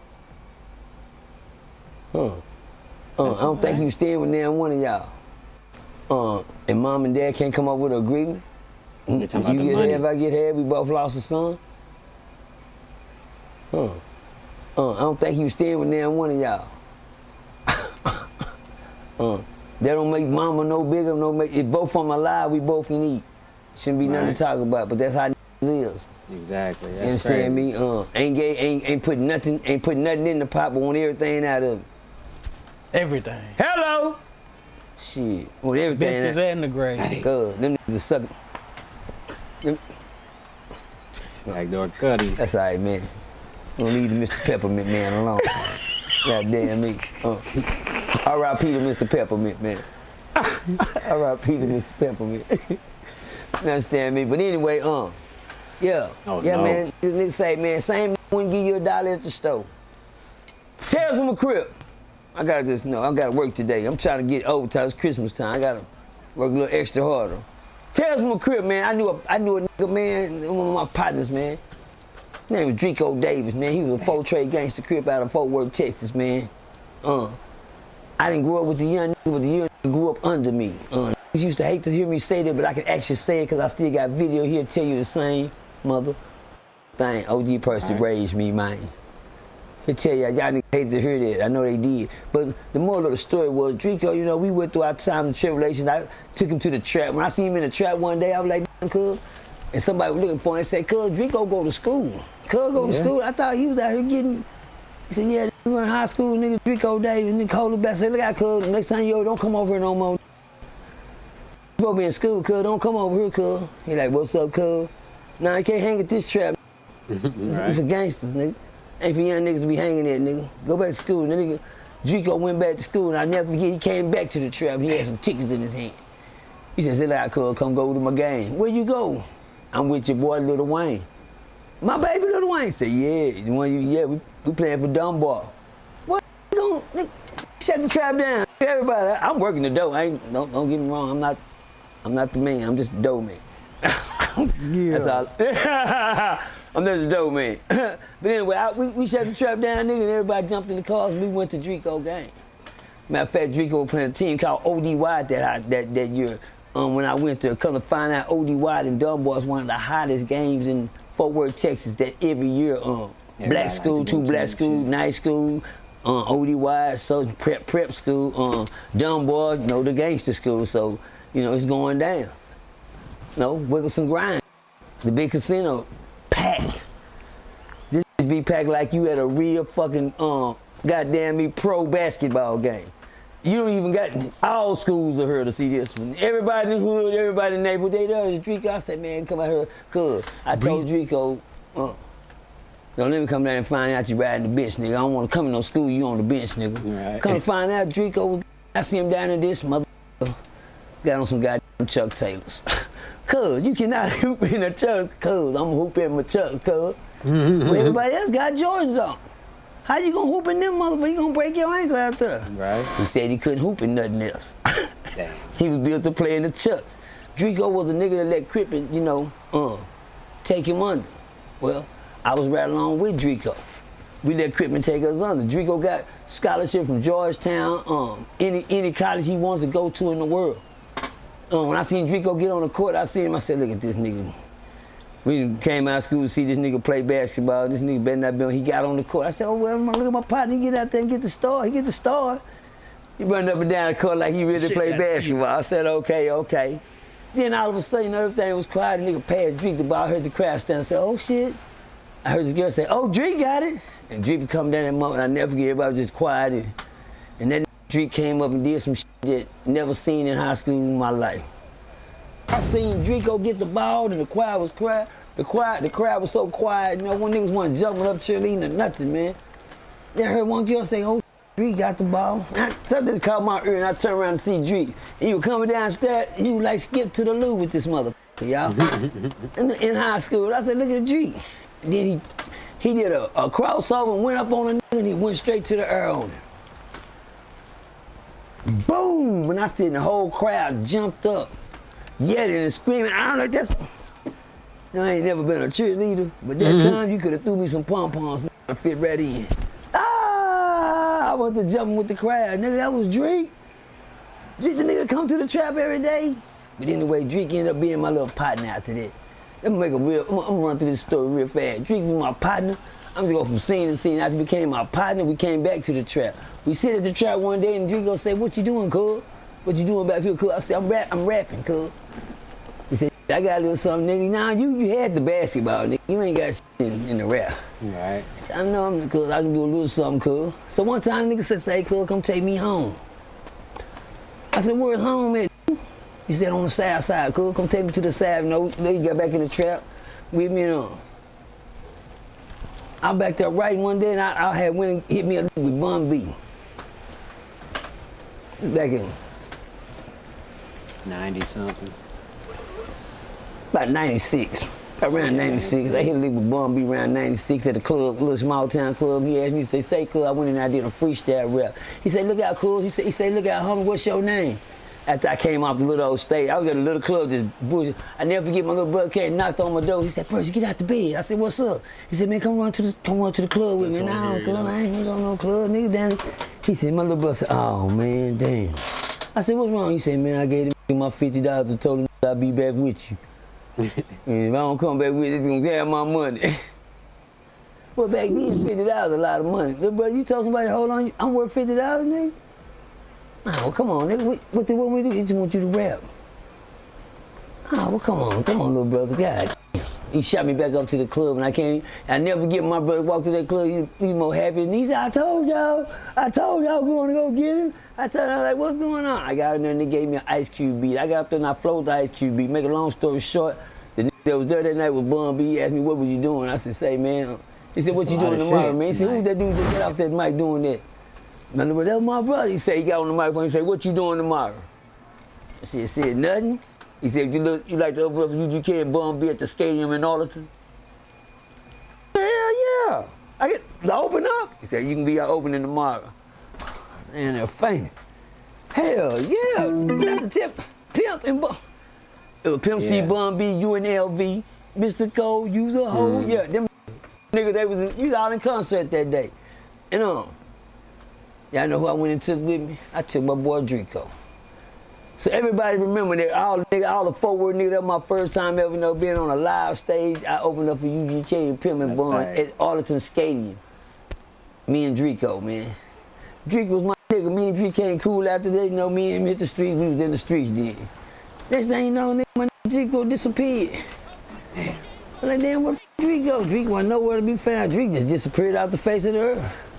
Last time I seen Drico, he was telling me to drop him off. I said, where you going? He said, I'm going to the south side. Get back to that part where I took Drico to the south side. I was like, goddamn, cause in my mind, he going somewhere that looks so familiar. Nigga, I know I've been in this area before. Then he said, make a turn right here. Yeah. Make a turn, he started driving up. And something hit my mind, like, goddamn, he sure getting warm to where I be going. They ain't getting warmer to where I be going. He said, yeah, man, turn right here. Nigga, you warm to where I be going. And turn the driveway right here. Nigga, you hot where I be going. You know, stay here. He said, oh my God, stay here. I said, nigga, my baby mama stay here. Oh shit. He said, oh goddamn, cuz that baby do look just like you. I'll beat your I never get that what he said. He said, oh, cuz that baby look just like you. But don't get me wrong. There was no problem between me and Drake. I had already moved on. Now I had about my baby mom was Kiyosha. I was with my yellow bone Kiyosha. Shout out to the yellow green-eyed demon. You know what I call her? I was Kiyosha at the time, but but my baby mama Yo-Yo stayed there. Well, Drico ended up having a baby named Drico, Lil Drake. Shout out to Lil Drake, man. Lil Drake, he ended up having a baby named Lil Drico. But then he disappeared on me because I like, damn. I ended up going to the penitentiary. I was on Ferguson. And when I first did, I hit Ferguson. Nigga say, man, say, cuz Drico said hi. I said, Drico? I said, where he? He said, he working in the kitchen. He on the line serving pancakes. Damn. He said, come holler at him. Nigga, I'm on my way to the kitchen. Nigga, Drico? I'm comfortable in him. I feel good now. That's my nigga from the world. That's where. He said, cuz, I've been this height. I gotta do my Drico voice. I can't never play with a Drico voice. Look out, cuz, what's cracking? What's up, Drake? Now, cuz, come sit down, cuz. I know you just got here, cuz. Let me lace your chucks up right now, cuz. All right. This Ferguson unit, man, let me tell you something. Don't with none of these. I like, what's wrong, Drake? Cuz, I'm just listening to me. I know how you is, cuz. These ain't ready for you. They ain't, cuz. Don't with these. I don't with nobody. Been down here 12 years, cuz. No, this is where you been. That's why you disappeared. That's why I ain't seen you, and I thought you going your way to Georgetown. That's crazy. Nah, cuz I fucked all that out. All them scholarships in the mail. Any college in the world, he got a Duke scholarship. Playing, everybody was trying to draft old Drico. Cuz chose, he said gang banging took his life. You understand me? We gonna rock with that. Make a long story short, me and Drake do time on first, we end up coming home. Drake do a little system thing, Drake get in the street. Everybody loved Drico. But me and Drake had habits. You understand? When you got habits, niggas really don't with you on the level they think they can with you on because your habit get in the goddamn way. You understand me? And when your habit in the way, you really, I'm like my said about one of my others I was talking about a while ago, I really ain't got time. That's facts, man. You'll definitely lose connection if you got habits. I mean, we gonna rock with that. Make a long story short, me and Drake do time on first, we end up coming home. Drake do a little system thing, Drake get in the street. Everybody loved Drico. But me and Drake had habits. You understand? When you got habits, niggas really don't with you on the level they think they can with you on because your habit get in the goddamn way. You understand me? And when your habit in the way, you really, I'm like my said about one of my others I was talking about a while ago. I really ain't got time. I'm too big with my head because, you know, that's how I was. Nigga, when a nigga never called me, like Diamond Stone said something a long time ago, you was hard to find person in the street, yeah. You didn't even think would have looked for me, yeah. You're now that part. Because when you find me there, you say, damn, I would have never thought to look for you. I know it. That's why I'm over here, in the trenches, in the gutters, in the slums, goddamn in the dirt. Bent over. Them days over, been over. You hear me? Years ago over. The time I hit the block, like, where you been? Not here. Not here no more. What you mean where I been? I'm not here. I'm passing by this. I'm not coming here now. I'm getting sold out the store and I'm still going. But anyway, come home, man. Drake came home. I did an interview with Drico with Real Life Street Stars. They showed up. Jeffrey Orange and them showed up to the cut. I did a Life in a Day with OG Person. I had Drico with me. Drico, my baby, man. Last time I seen Drake, he was at the store. He was getting at the station. I said, what's he say? Look out, cuz. Don't give me no for an answer. I need a penny or a 20 right now, cuz. I'm trying to make some money. I said, here, I got the 20, Drake. He said, that's what I'm saying, cuz. That's what I'm talking about, cuz. Come drop me off over here. Let's go, get in. And I went and dropped him off. He want to love you, cuz. You know I love you too. I love you too, cuz. That last time. This time I got a call from a named Pledge. When Pledge called me, he first said, cuz. He said, cuz, said some niggas over there shot Drico. Okay, well, cuz. He told me, go over there by the goddamn the waste management street over there on that side going, that first street turn right there. That was our navigation. I jumped in the car immediately and told my girl, come on here. I said, just come on, just ride, let me drive. So I can remember where he said go. I drove straight to the spot and seen nothing. By the time I made the corner turn, I seen the yellow tape. By the time I jumped there, they say Drico had already been taken out, he was dead. I said, what this a bitch? But let me give y'all something about the Drake. Told me something, one thing, you know, understand me? Back to the question that Real Tune asked me a while ago at the beginning, understand me? So he won't think I forgot, because I'm still on the question. I just had to go a long way around the block for you to get it. Amen. It's amen. The thing about this story I'm trying to tell y'all, when Drake, you know, came home, everybody loved Drico Davis. Look at me, that's what they said. I was with Drake on lockup. I was with Drake when he was a kid. I was with Drake when he was doing good. I was with Drake when he was doing bad. He always been around OG Person. I knew the struggle that Drake was living. I knew everybody knew the addiction Drico carried. Such as myself, understand me? You know, he chased the boy, I chased the girl. You understand me? Now I'm chasing no hope. You hear me? Took mine out quick. Huh? Yeah. Oh, this nigga here balls. This nigga is stupid. Yeah, that's the first thing I do say. But anyway, Drico was on his ass. I used to walk up and catch Drico at the gambling machines all the time, you know. He say, cuz, when I come home, niggas wouldn't even, you know, cuz everybody, they had the love for me, cuz they see a nigga get back, you know, fucking up a little bit, cuz, and turn a nigga into the same, cuz I can't get nothing from nobody, cuz I've just been sitting out here, and then Drico got killed. To answer the question that Real Tune, you know, was asking me about the mom and the father and them fighting over the estate. My thing, where was Drake? You know, I ain't throwing no sort of shout out to my Sonny Loke and shout out to Miss Barbara Jean. You know, that's his mom and dad. But when I seen Drico get killed and I knew the poverty Drico was living in, and Drico had just did his own book, he tried to get out there and sell his books, but you know, like I say, like J-Dawg say, I mean, damn. Like one of the homies said, you know, I'm doing too much to do anything right now. But Drake was the same motherfucking way, but let me tell you the part about the mom and the father fighting over something that they ain't worked hard for or slumped in. When I seen Drico die, man, I didn't purchase a motherfucking thing for the family. I got a song right now where I can let y'all hear Drico say, nigga, when I die, I ain't leaving a nigga a motherfucking thing. He got me saying this shit, you hear me? Because he knew when he was here, nobody gave him a motherfucking thing. But let me tell you the moral of the story that I'm trying to make for Real Tune. This is the message, get it. When he died, I went up to the funeral, I went to the thing and I seen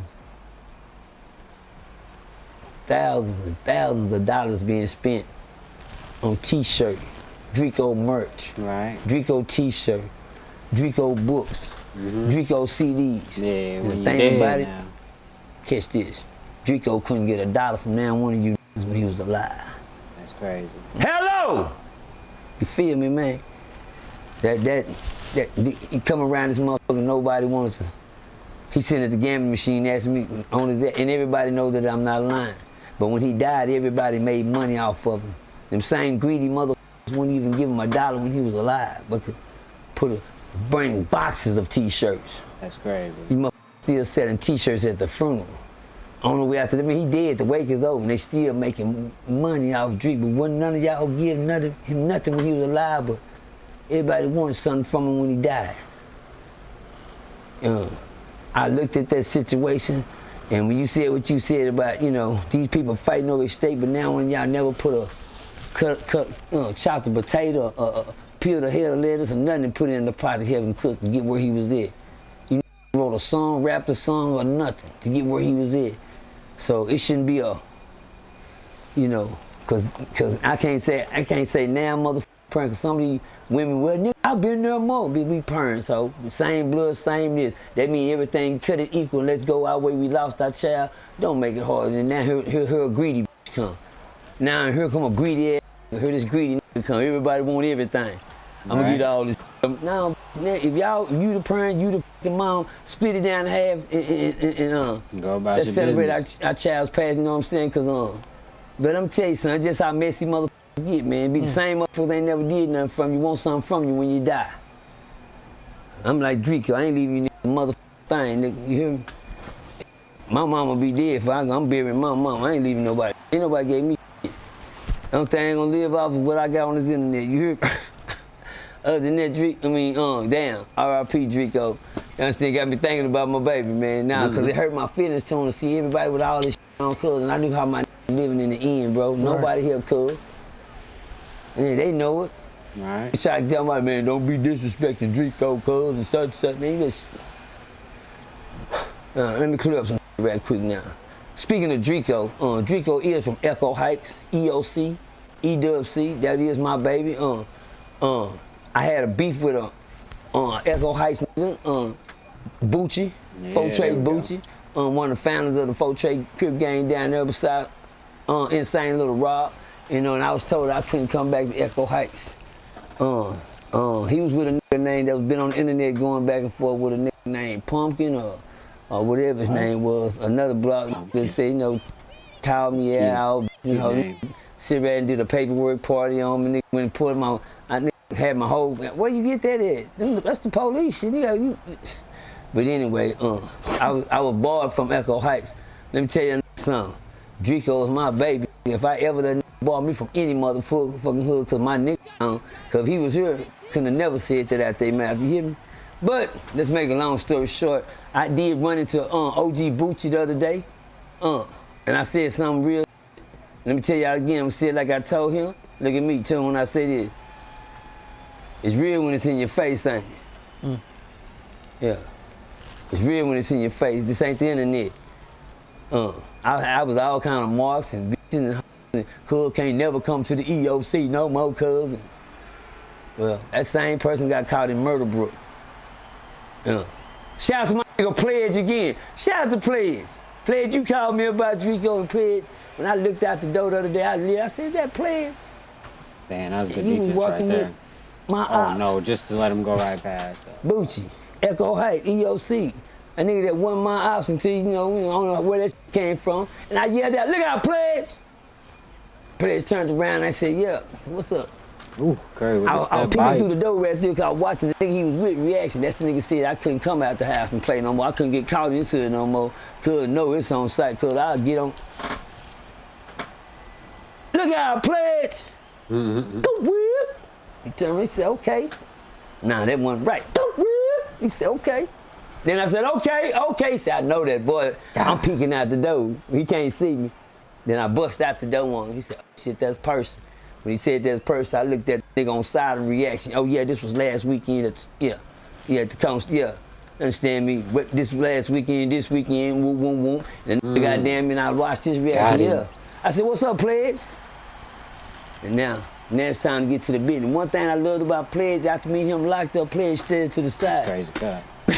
Pledge knew. Oh, don't worry. When I did approach, I was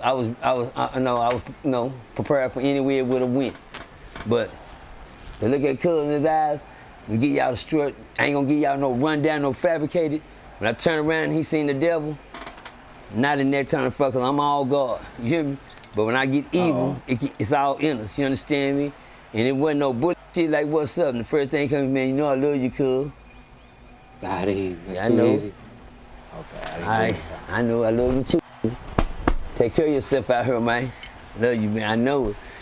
I feel better giving a pass and knowing that knowing that he know that's what I'm giving you. You don't feel that too. I feel better giving you the pass, knowing that you know that's what he nigga gave. Damn. Yeah, nigga. Y'all see my damn. Like damn, person. Yeah, man. Trying to win this gym badge. Hopefully it it's happens. different when If it it's don't, in I your would be face. kinda Don't upset, be though. this on the internet and not that in real life. You hear me? Prime example. Oh, I was with him because I already knew. I was warned. I walked by the barbershop. The headquarters came out. The one that was cutting her. He seen me walk by. He said, "Oh, that go person. Oh, shit, there go Bucci. Bucci sitting in the barbershop. Oh, there go Percy again. Bucci didn't see her. And told him to cut. He said, hold on real quick. He cutting her. He walked outside the barbershop. He said, Percy, come here, man. Come here, cuz. I said, what's up? He said, man, let me ask you a question. He said, you and Bucci still into it? Bucci, Echo, he said, yeah. I said, yeah, shit, whatever. That nigga, I said, why, what's up? You understand me? He said, in the barbershop. I said, yeah, let me give y'all Bucci resume. Bucci's a killer. I ain't gonna take from Bucci. Oh, his name is not a hidden product in murder world. You know, there's a law, the folk trade wouldn't be. Bucci is part of the trade. You scream the trade, Echo Hike trade, and this trade's up, man. Folds up, trades up, man. You understand me? Bucci was the leader that, and he earned it with an iron fist in Fort Worth. Something hard Somebody to do. said he traced. In a city where everybody kill you. Hold on. Bucci earned that. You say Bucci, wrong. Alright, yeah, I appreciate it, respect Bucci and OG person and everything, but going to something else. Yeah, the comment section is crazy right now on TikTok from that Eddie Griffin video I just posted last night. But somebody said of a hidden airport behind the mountains. He says where he lives in Las Vegas. He's traced them coming from there, that airport. I don't know what he's talking about, but maybe people that know it he's talking about know what he's talking about. But yeah, I mean, like, I'm not really into aviation and stuff like that, so. But if he's outside tracing fucking like plane routes or whatever, then that's cool. But I don't know anything about that. I don't even know where you would start. Oh shit, I forgot. Got takeover or whatever. Oh, I was trying to get him with something light, you know what I'm saying? That was alright though. I don't like how I went right back in front of him.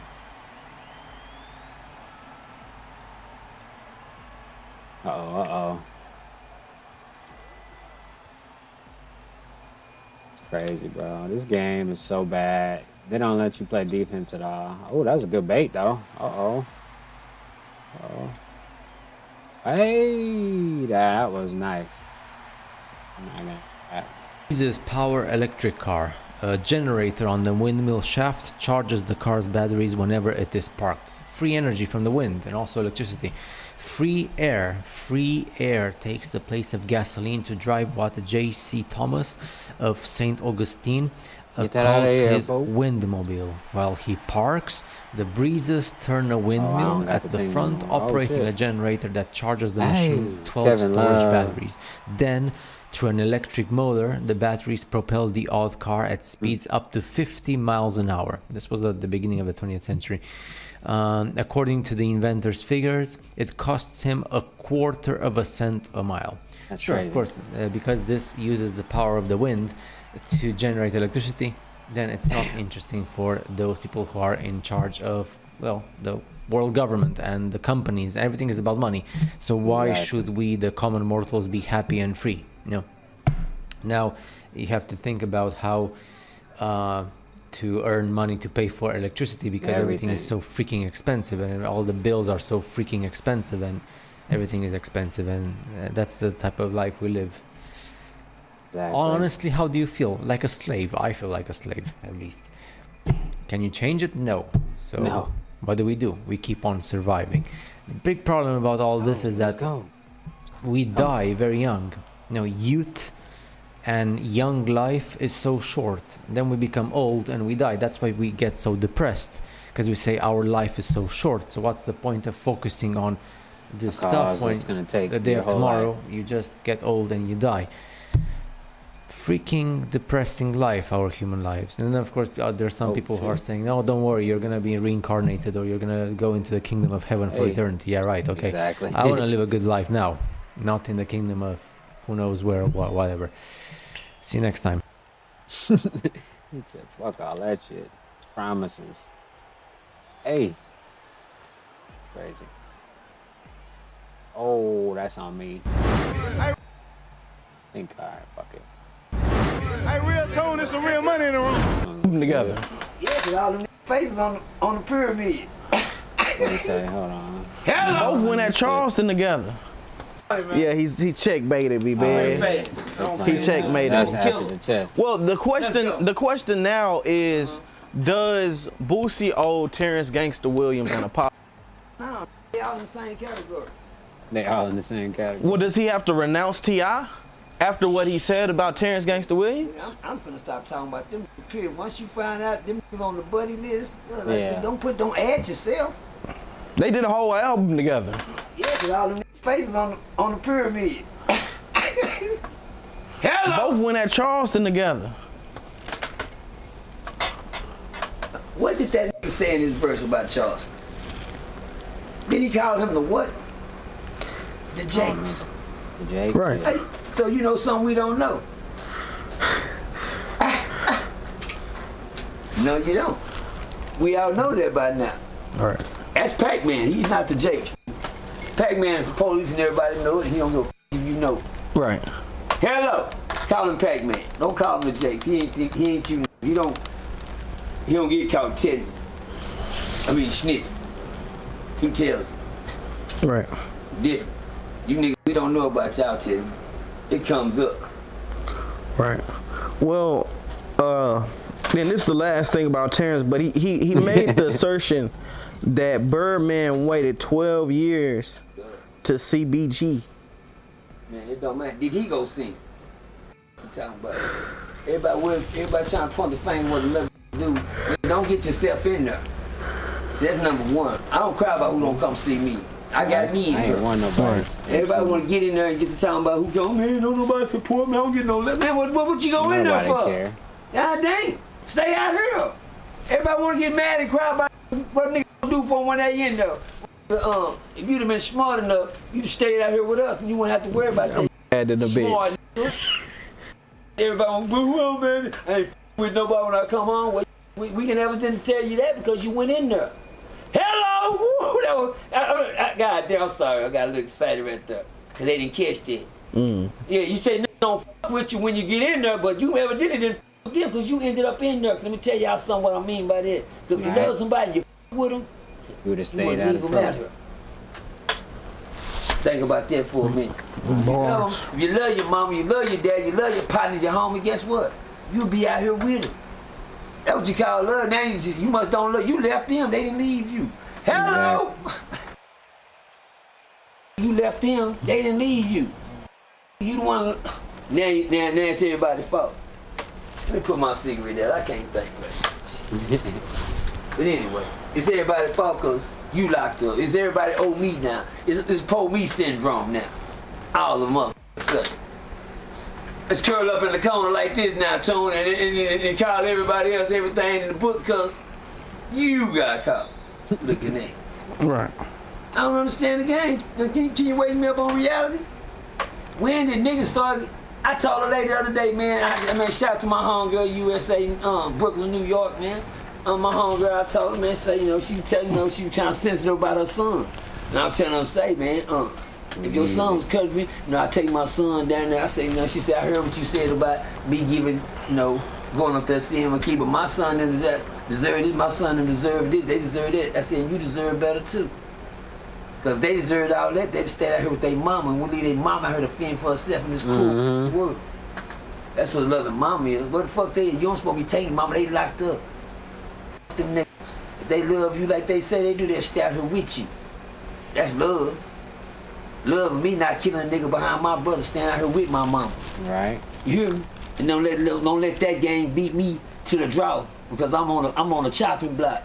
I can go any type of goddamn way, but the system, that's what they want. It don't get no better than that, nigga. When they painted the picture, we just set it up. All you gotta do is hit the ball, and we gonna pitch it slow so you can hit it slow, so you can hit it hard. Hell no! Niggas say we gonna pitch it. Y'all remember cartoon? I know y'all probably don't remember. Red Foxhorn, what's his name? Horn, Red Foxhorn. Hey, I say that ball. I say ball. Come here, boy. And he got up there to pitch the ball, you know what I'm saying? The little nigga up there, and he little nerd. Glad when he pitched in the ball, he didn't have nothing on it. He took back, he threw that ball like this. He rolled back like he had something on it. He threw that ball, and boom, the ball was real slow.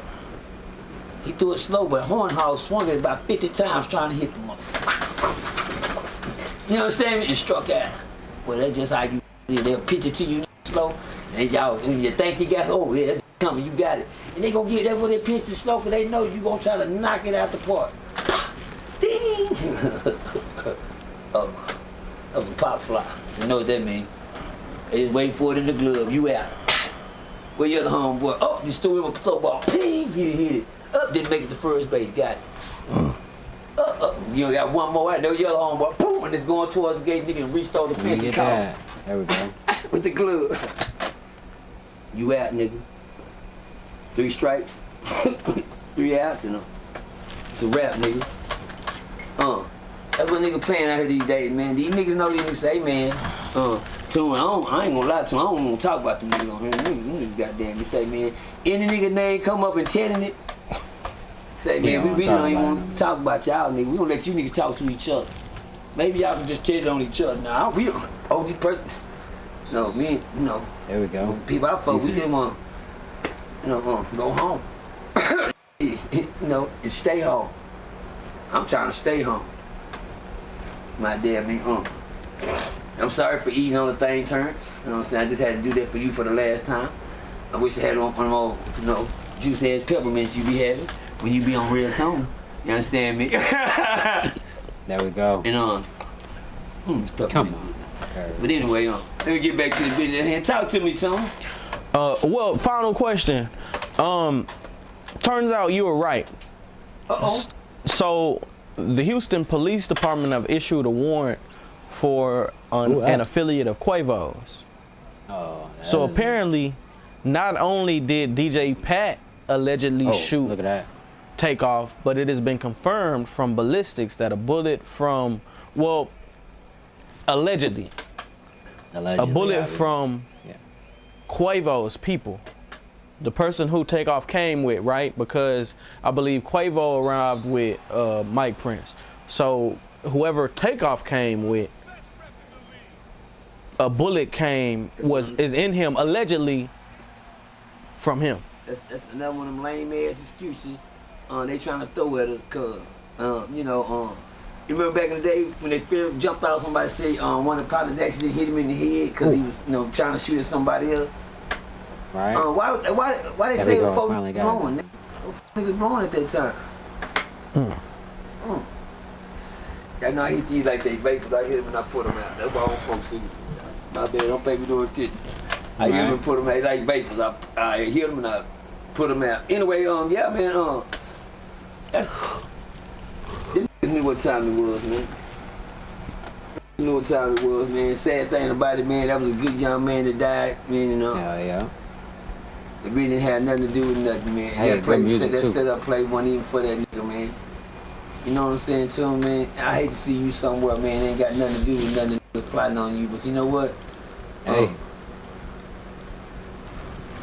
For them to do that, man, like that, that was intentional. It wasn't no accident, man. It wasn't no accident, homie. You don't actually just shoot nobody that many times. Dang, how many times they shot? You know what I'm saying? You actually just shoot them one time. You catch one straight bullet because they trying to hit somebody else. You don't catch 6 straight bullets. 4 straight bullets. 3 and 2. No. Or 4 or whatever he's saying. Oh, shit. I hate to see the good die bad, man. I hate to see the good die bad. I hate to see a good die a bad way, man. It's terrifying, man. Kevin Love. It's heartbreaking. Hey. I ain't gonna lie. I like to see a gangster go out like a gangster. That's the moves. Shit, right. That's what I'm used to. He was a gangster. What would you expect? Yeah, nigga jump out the car like motherfucking Queen Latifah, nigga, and go out. Shit, nigga set it off. Nigga was Queen Latifah at the end of the movie. Nigga just get out the car, nigga, and just, go feed. Go feed, nigga. Don't wait till you land in that car and get to say, you can't jump up and say, psych, I lied. Oh, I was just playing. There's so many niggas wish they can bring shit back and take shit back right now today, nigga. They'll tell you, man, I wish I could take that. That go for the dead and the niggas that's doing life sentence behind bars. They'll tell you right now, man, I wish I could take that shit back. They ain't gangster no more. Ask the nigga that killed Nipsey. He ain't no gangster no more. Nigga was seeing you with a whole black eye, he done beating the brakes off your head. Oh! But he know how to kill though. He's a killer. We already seen him kill. Where is his killer instinct now? Where is it at, Tune? Shit. He ought to be in that motherfucker destroying niggas. If he kill a nigga by saying something, I know somebody dead over that black eye. There you go. Right. Oh, you can see the black eye. Oh, I seen the black eye. Did you show me the black eye? I think I did show you the black eye. Damn. Why ain't nobody dead over that black eye, man? Him. There should be a lot of dead niggas behind that black eye. Because we already know he gonna kill some. He killed Nip for what? That's right. You said it to him. Y'all heard what Tim said? What'd you say to him? Nothing. Tim look at me. I ain't say nothing. You right. For nothing. Balls. I swear, God. He gonna get me out to say, y'all quit stealing my balls too, my nigga. You hear me? Stealing my balls too. Sitting there looking like, I ain't say nothing. You right. Killed him for nothing. Right. Yeah, facts.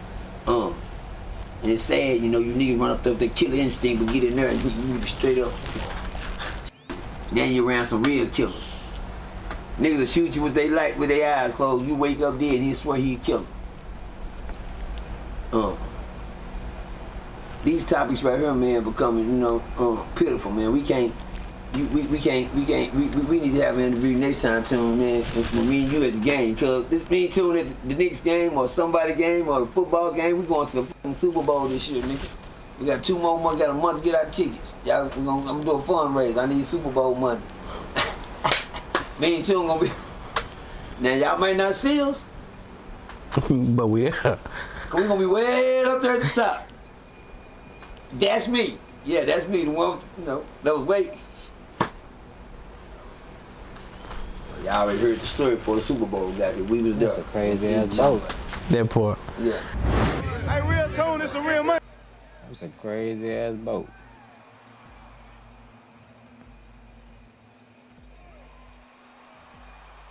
Man. Here we go. Let's see what this one hit for. Young Thug recently freestyled from jail, and he begged God for a second chance. He don't need a, oh, no, don't talk to God now, motherfucker. No, you a killer and a punk. You wear dresses and kill, nigga. You double That's trouble funny. for God.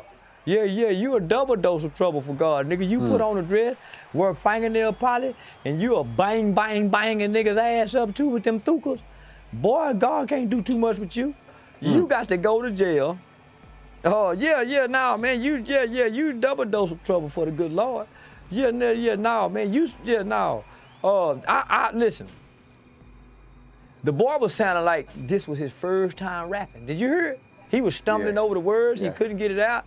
He didn't sound confident. None of that shit. He sounded like he was at a talent show. And, you know, somebody talked him up and said, hey, you know, I think you can rap. And he didn't believe in himself rapping. That's how he sounded to me. But then he went to talking about the police do this and the police do that. And I'm saying, no, I think the boy having a mental breakdown. Yeah, the boy crying out for a psychiatrist, sound like to me. Yeah, tough motherfucker. Talking all that, I don't get these niggas. Say, boy, listen. The shit he going through, I went through it as a little bitty boy. Locked in them motherfucking cells, 1 hour a day. Learn to jack off, nigga. Yeah, learn to jack off 7 times a day. Find you some good jack off time and buy everybody commissary. Yeah, buy everybody commissary and start having some motherfucking talent shows. I bet it's a nigga that can tap dance. That's another motherfucking Sammy Davis Jr. nigga now that can rap and tap dance. That nigga, Ty Harris playing the piano with the opera shit. Get us a tap dancing rapping nigga and watch what you do. So now, don't be down there stressing, nigga. Be a talent scout in jail. And goddamn it, it'll make it easy. Yeah, all that goddamn money, you gotta be a talent scout. And listen, fuck a Chanel bike. Nigga talking about I'm dreaming of me and my daughter on Rodeo Drive on the Chanel bike. Fuck it, you think about that for in jail. Yeah, nigga, say, boy, these new gangsters is a motherfucker. No. He supposed to be down there. This is the time to solidify who he is with that gangster shit. Right. Yeah, don't be talking about fuck God, nigga. My brother just now starting to holler God. It took him 30 years. I used to tell the nigga, say, you ain't never getting out. Yeah, I ain't bullshit. I used to tell the nigga, you ain't never, man, God ain't gonna never let you out of prison, nigga. Cause he wasn't talking like the other niggas talking. Shit, boy, after 30 years, that nigga got that bald spot. He got all them great whiskers up under his beard. That nigga used to be my color. That nigga light yellow now, cause he don't get a lot of sunlight. Yeah. And then he done reversed to being the little brother. I'm the big brother now. It took him 30 years to get to this position. Thug won't out, he ain't even been gone 2 months yet. Yeah. I'm almost willing to bet. With any rapper, if they keep Young Thug ass locked up 6 more months in the conditions he in, he'll tell to get out of jail too. They keep him 6 more months, locked up in them conditions like that there, he'll tell to get out of jail too. He about ready to break. You can hear it in his voice. You don't never see the Italian gangsters doing no shit like that. Right. Calling home, singing and making songs. Rapping for the free world.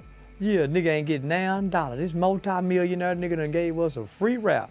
Boy, normally we couldn't have got that. That's why I recommend jail, I'm telling you. That's why I recommend it. He doing shit he ain't never done before. He raps sober. And listen how he sound rapping sober. He sounds so good. He wasn't hurt nobody or none of that in them songs. He gave reference to the Lord. He even talked about being a father, spending time with his daughter. See how jail do a nigga's ass? It sober you up, and you come with good raps, good positive raps. Matter of fact, them were Disney raps. That was a Disney rap. On some real shit though, Young Thug, he takes care of a lot of people though. I don't give a damn, he kill a lot of people too. The devil take care of people. Right. You can't take care of and kill. You can't be over here taking care of the people you love and over here telling people, man, y'all ain't killed them niggas yet? Oh, y'all getting soft. You can't do that, homie. You making other people mamas cry. And who you taking care of? Your people. But in the process of taking care of your people, some of them got to crash out for you. You ain't going to go spin with these niggas. A real general get in the car. Real general get in the car and show you how to do it. Come on, nigga. Yeah, we gonna go kill together, nigga. But the nigga that's sitting back with the millions, taking care of people, he taking care of people in the name of killing. He ain't taking care of people in the name of love. He taking care of people in the name of killing. So then you get this record label executive, Kevin Liles or whatever he is. He a part of an industry that promotes detriment, murder, destruction, and genocide to a race of people for over 3 decades. Right. And he's been the face and the hands and in the heart of this shit. And now you want to come down off your high horse. The music portion of YouTube. Come to an all-black town like Atlanta, where everybody know what's going on. Everybody know what's going on. Everybody know he called hits. Everybody know that nigga really about this shit. Y'all think these people don't know this? They kids know it, they nephews know it, they listen to it. It's the talk of hip hop. that he really lived like this. So here you come, Kevin Liles. You want to come in the court and cry to us like this is a decent, upstanding citizen, and he needs to be released, and y'all willing to put up all this money for a man who promotes the killing, who glorifies the destruction, who propagates genocide and murder to black youth. You want him free? Nigga, take them 3-4 million you willing to put up for him and invest it into a gun violence program, a gun violence curriculum, a financial literacy curriculum, a credit awareness program. Something. But don't put it behind this rapper when we all know from when he was shooting up Lil Wayne ass. Damn. From when he was shooting up Lil Wayne ass to now. This nigga here is a violent dress wearing motherfucker. So let him do what all we had to do. Exactly, we had to pay our dues. He just paying dues. So y'all get out the way of this man paying dues. He got all them millions. He got to pay dues for it. He ain't paid dues yet. Because if he paid dues, then he'll sit back and go through what he going through and wait to come out on the other side, because you got to go through what you got to go through to get to where you need to be. He think he where he need to, where he want to be right now as a millionaire rapper. Now he got to get to where he need to be. So he in the process of getting to where he need to be. So everybody get out the way. He'll get there. Charleston White with another banger. Don't miss. He don't miss. Man. Oh shit. Can I make that? Let me get that. Oh fuck. Shooting like ass right now. Alright, whatever. Alright, listen. Yeah. The question now is, does Boosie owe Terrence Gangsta Williams an apology? He said he already seen it. He said they all in the same shit. First thing he said. Real money in the room. I recently interviewed Atola Marv. Ayatollah Marv, he's a Paru from Compton. He's the oldest living Paru, active Paru, from Compton and in the world. Like literally, he's the oldest Paru in the world. Man. Well, we had a long talk, probably about a 30-minute interview and conversation about his affiliation with the Nation of Islam and his Muslim faith. Security for the Nation of Islam. Mm-hmm. Right. Was you part of the FOI? Yes, sir. Still part of the FOI. You're still part of the FOI. I just left the registered men's meeting in Chicago. We just had dudes from all over the world. Fruit of Islam, Minister Farrakhan called re-registered of all the men of the Fruit of Islam.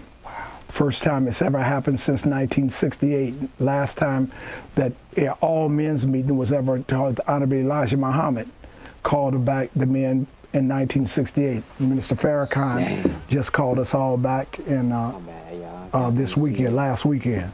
So we had brothers from France, the Miles from France, England, Mexico, Dominican Republic. Everybody came. 10,000 men showed up. What was the occasion? What made them do it? Re-registering, bringing back the FOI, starting to put the power back into the car, making the car rerun right, you know. So you have to be seen, have to be, you know, regenerated. And I remember last time we talked, you told me about, you know, how you were Muslim, how you practice Islam.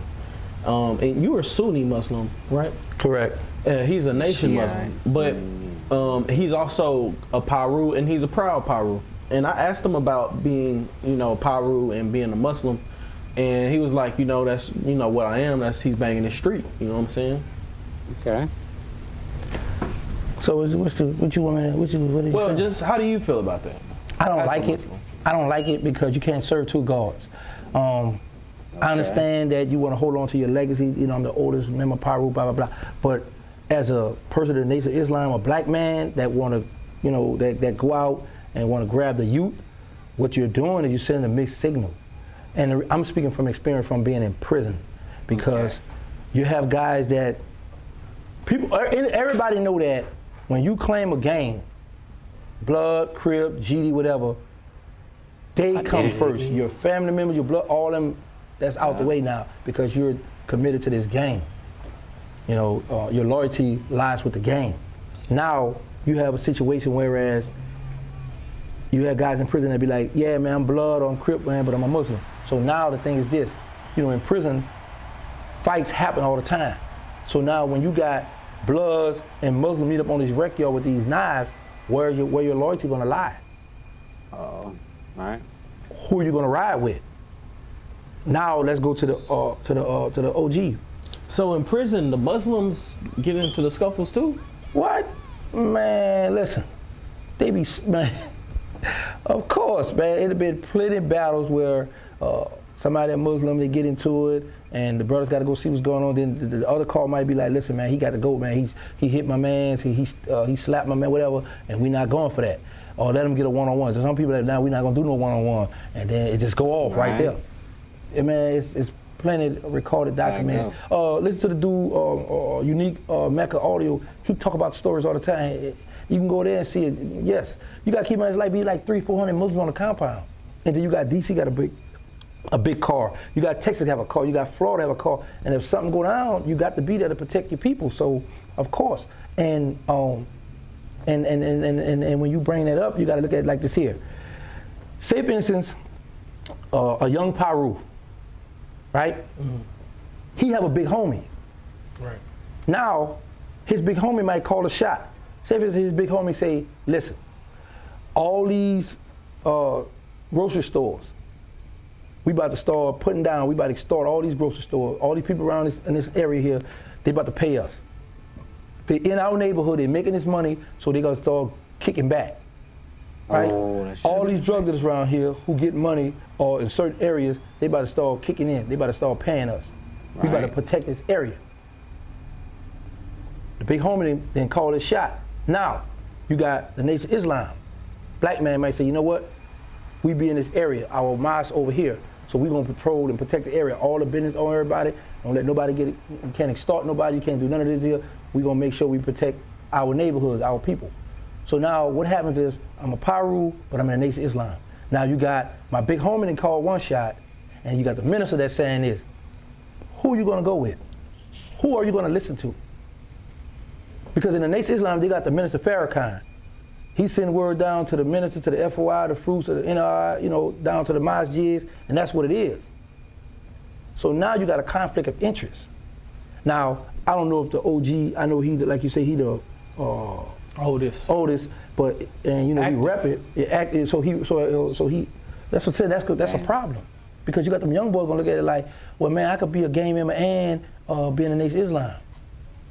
You know what I'm saying? So and the problem come in at, okay, you could be you're gonna be an active gang member. You're gonna be in this your gang, this your religion.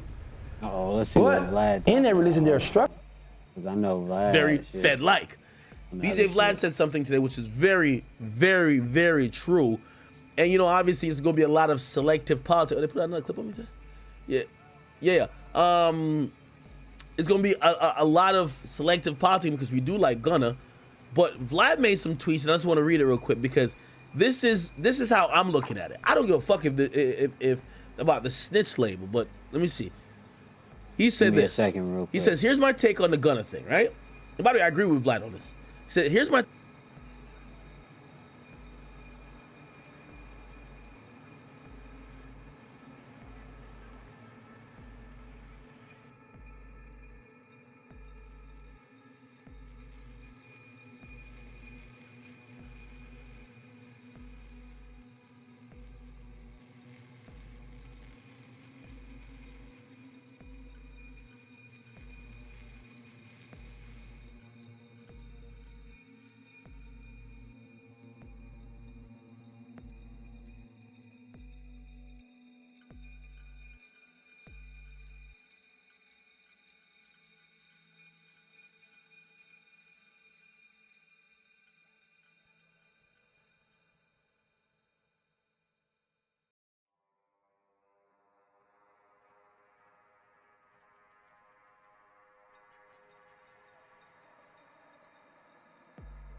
take on the Gunna thing.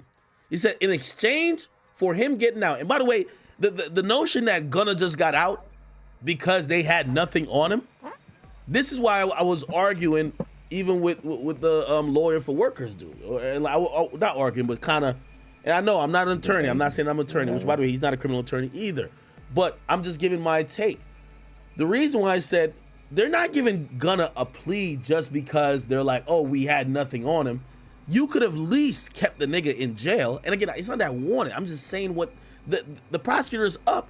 They gave 4 chances for him to get out on bond. The judge denied it all 4 times. They had enough to keep him in jail for maybe another year. Tell me when the prosecutor or a cop does you any favors that they don't got to do. You get what I mean? So here's the point. Gunna getting out at this time on this plea, there's probably some type of transactional equity there. What did Gunna give? Hey, I'm not saying Gunna gave them information, right? I think Gunna probably asserted to certain information that he knows that he's involved in, but what it's like saying, okay, it's like basically saying me and 5 dudes go rob a bank, right? And I'm caught on the video, and you know, they can't really prove it's me, but they think it's me. They don't really know who the other analogies and shit to explain the truth, and it's not the truth. If you got, you know what I mean? The truth is simple. It's always simple. The truth of everything is always simple. So it's snitching, bro. I mean, come on. I know people don't want to believe it, but it is what it is. Dudes are, but they need to start from step 1. If I come out and say, yo, for a lesser plea, I'll admit which I saw who kind of looks like me, that's me on the tape, right? They could probably use that information, which I'm now confirming to be fact, to probably say, well, earlier that day, you walked into a store with another nigga who was 6'8". When we seen all y'all run into the bank, you were with the nigga that was 6'8". The guy who you're saying that you get what I mean? So it's one of those type of things. I don't want to deal with this is Gunna snitch thing, but let me read last point because I agree. Gunna is a witness. Okay? He states witness. He said, exchange for getting out, he's confirmed that YSL is a criminal gang, and he said he was in a car with Young Thug when they found the drugs and gun, and they didn't belong to him. They will this will be likely used to convict other YSL members. That's facts. Having one of the top guys in the organization confirm YSL is a gang and that he saw the members commit crimes and will probably be one of the main points for the DA to prove overall the RICO, okay? And charge one person for other people's crimes, okay? When he said that he was in a car with Young Thug and the guns were in his, the DA is one step closer to proving that they belong to Thug. I think that's true too. The DA probably has a reason for having him mention this part. Obviously, only people, and by the way, I love Gunna's music, right? So, you know, the reason I'm not calling him a snitch because I really don't want him to get blackballed. Like, I didn't even want 6 ix 9 You get what I mean? Like, all of these people, like, they use and abuse the streets to portray mostly an image. And I'm not saying most of these guys ain't really street, but these guys are rappers, bro. You know what I mean? Like, they're entertainers. And if they were street dudes, a lot of them left it in their past, or they're dumb enough and they're probably in jail. Anyway, he trying to Lil Duval tweeted, nobody should pin snitch on Gunna unless Thug say it. But until Young Thug is free or sentenced, he can't speak on Gunna because that will be witness intimidation. That's also a fact. Since Gunna is now a witness on record in Young Thug RICO case. Gunna. Now, I know some of y'all want to feel better about it. You could feel better about it and say, well, what if Gunna is going to do some shit like Kelsey's doing? Because Kelsey's supposedly the witness for the state too. Like, what's up? She got an immunity deal. She's supposed to tell on Tory, but she not. Hey, if that make you feel good, cool. All I'm just saying, one is a witness. That's a fact. You get what I mean? And still go listen to his music, but it is a fact. Okay, anyway, let me keep going. Oh, this said Megan Cuniff. Fucking Megan Cuniff. I'm glad that was over. Crazy. Bro snitched on his homie. I mean, we got in 4K. Talk about some real shit too. Apparently, Bobby Shmurda had some stuff to say about Gunna. Damn. Bobby Shmurda, Gunna. This is crazy. All right. This is today. They said this is what Bobby might have said. Fuck you want these little niggas? Doing this is kindergarten. The fuck you want you? Get kicked out of school since first grade, second grade. What these little niggas? It's crazy, huh? Shit's fucking my head up. So yo, free Thugger though, bro. Somebody give me his shit. Somebody give me his shit. I want to write him. Somebody send his name. I want to write him. Right. Everything. You know what I'm saying? Send me his name. We want to write him. We want to send him some money. I need everybody to write Thugger right now and send him some love, bro. I need everybody to send, you know what I'm saying? I need everybody to write Thugger right now and send my niggas some fucking love, man. Y'all niggas send some love, man. Y'all niggas send some fucking love. I know what it is being down in there, man. He know what it is. How would you came home from OG? Yo, see what I'm saying? A couple niggas in this bitch up came on. We ain't like it, man. I don't like that at all. I don't like that at all. Nah. You know what I'm saying? I don't like none of that. I don't like none of that. Flex, what up, nigga? What's going on with the town, Flex? Fuck is going on with the town nowadays, man? What's going on outside, man? These little niggas crazy, homie. I can't do it. They got the other little niggas. They got the other little niggas jacking. You know, like my little nephew. They don't know what the fuck is real or not. They just all these little niggas out here. These not for me. You know that's for y'all. So I'm gonna jump on y'all niggas' faces, homie. Gumbo, busy. Where you at, nigga? What the fuck is Bobby talking about? Jeffrey Dahmer. What's the nigga? No, somebody look him up. Google him. Well, that's a bitch ass nigga. Your bitch all day, nigga. All day, nigga. Why y'all talk that shit? Fuck the shit out there, bitch. Who is this nigga? Who is this bitch ass nigga right here? Halo? Yeah. You Mike 100 response to this bitch ass. Look at. Get the fuck off my live, you bitch ass niggas. Fuck you. Fuck is wrong with y'all niggas? And I ain't smoke no weed all day neither, nigga. On game. No weed, no liquor, no drugs. Nothing, baby. Fuck wrong with crazy. That's why I smoke weed, baby. Cause yeah, right now. You heard? The youngest baddest nigga. The youngest baddest rapper in New York. We heard right now. I'm talking for the city. We heard right now. Free Thug, what? Just had a little coffee. Yeah, somebody give him thing. Yeah. Get that, write that down. Right there. Yeah, we're gonna write cuz today. We're gonna write cuz. We're gonna write cuz when I go back. Send bro some money. Send him some money. You know what I'm saying? Oh, send me a little 2 band. Nigga, click close. What the fuck? I'm about to click close. What the hell? How these blogs, holding these shits, and all this other shit, we slap shit out one of these niggas. Sheesh, why you mad at Send me a little 2 band, son. Man, sure, they got some good commissary shit, pop shit. Hip hop shit whack, nigga. And then the fucking, all the blogs, all these other bitch ass niggas that be running behind these blogs, be promoting these shits, and all this other shit, we slap shit out one of these niggas, bro. For real, bro. Yeah, shit's nasty, bro. Shit's nasty nowadays, bro. Then the cops are chasing niggas around, doing a whole bunch of dick sucking shit. Nigga won't let nigga make his money. Fuck wrong with y'all niggas, man. This shit's crazy, huh? Man, put the phone down. Cut the phone off. Oh, all this shit out here, bro. And then the fuck. Yo, Bobby sounded like he on his Kodak shit. Like he's just too real for the industry right now. Right. What y'all think? Fucking blogs, all these niggas that be promoting that shit. They start seeing who the fuck run these blogs. Who the fuck run the shade room? We want to know who to run shade room. We want these people's faces now. That's what I want to see. I want to see these people's faces. You want to see all these niggas. I ain't never seen the shade room face. I ain't gonna lie. Some African people. I seen one of them bitches in the fucking store. Bitch gonna tell me how, Bobby. Get your ass on my face, bitch. What the fuck you talking about, bitch? You always posting some dumb shit. You ain't gonna post no positive shit. Your fucking ass on my face, bitch. About some high, Bobby. Hey, slap shit out that bitch, man. I ain't gonna slap her though. You know what I'm saying? If I was 18, I would slap that bitch. But I ain't 18 no more. I ain't 18 years old. I ain't gonna put my hands on nobody. I can't put my hands on nobody.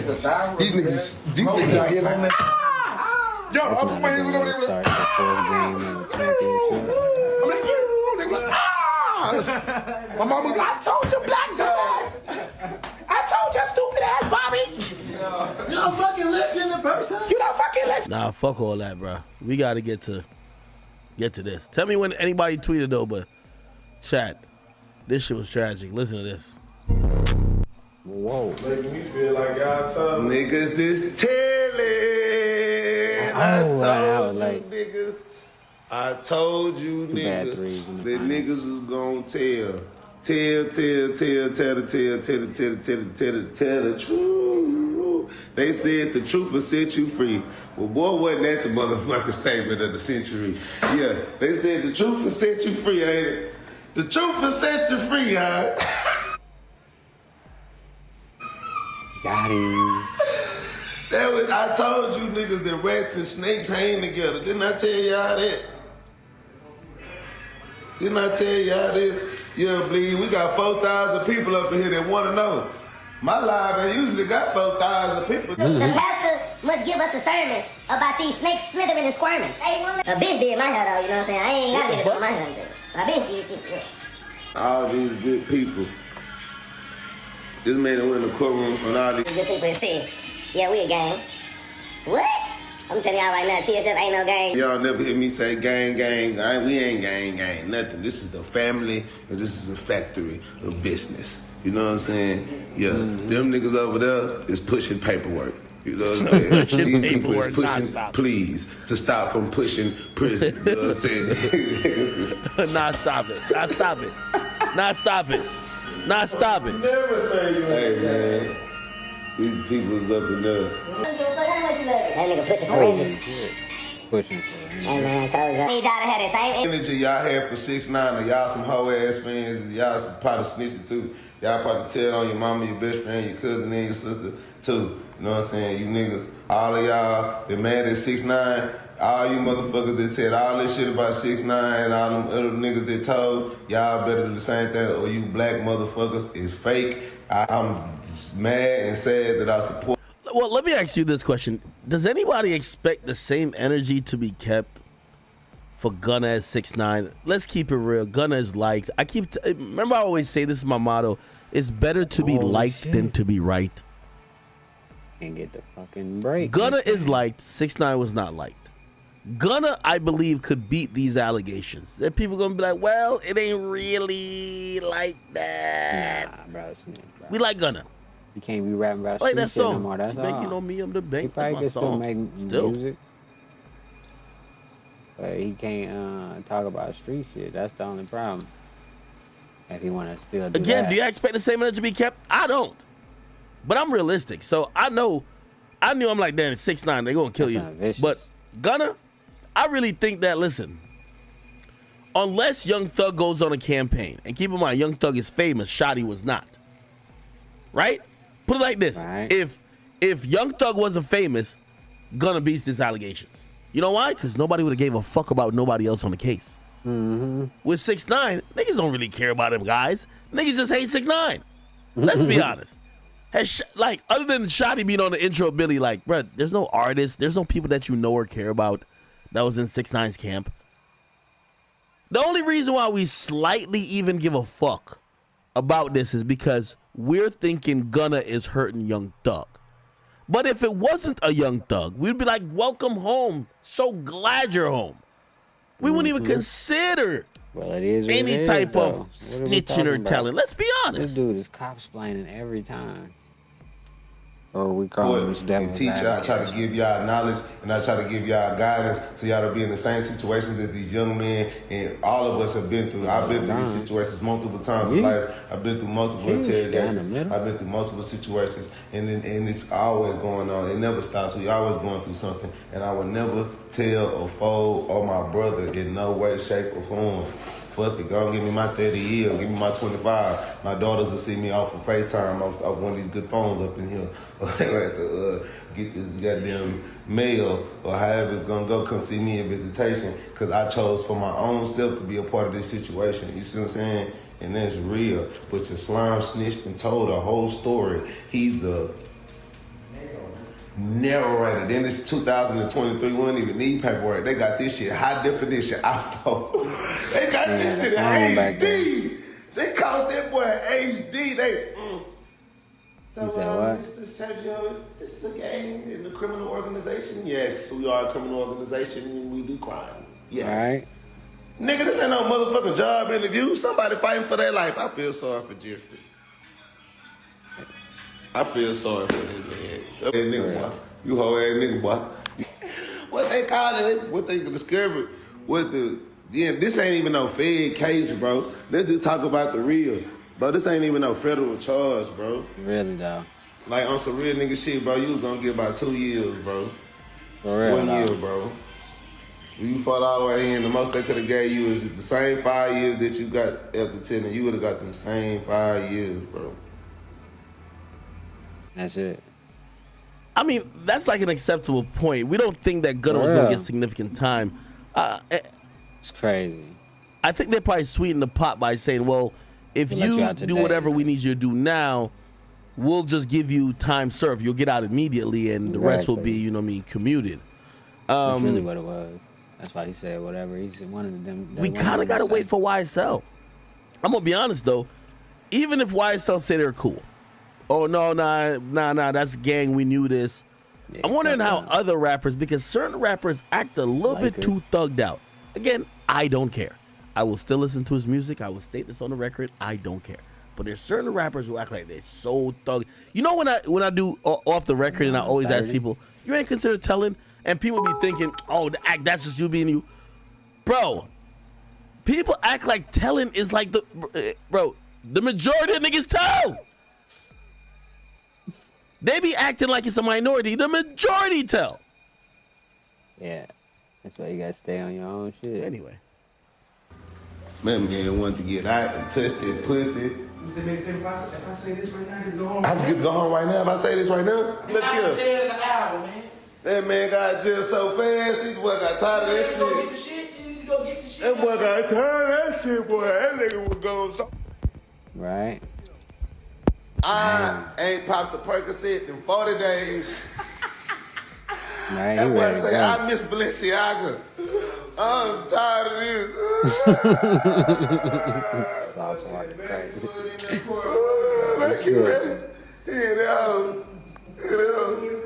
keep asking me to rap drip too hard. I'm tired of rapping this song. Little baby free. I'm tired of rapping this song.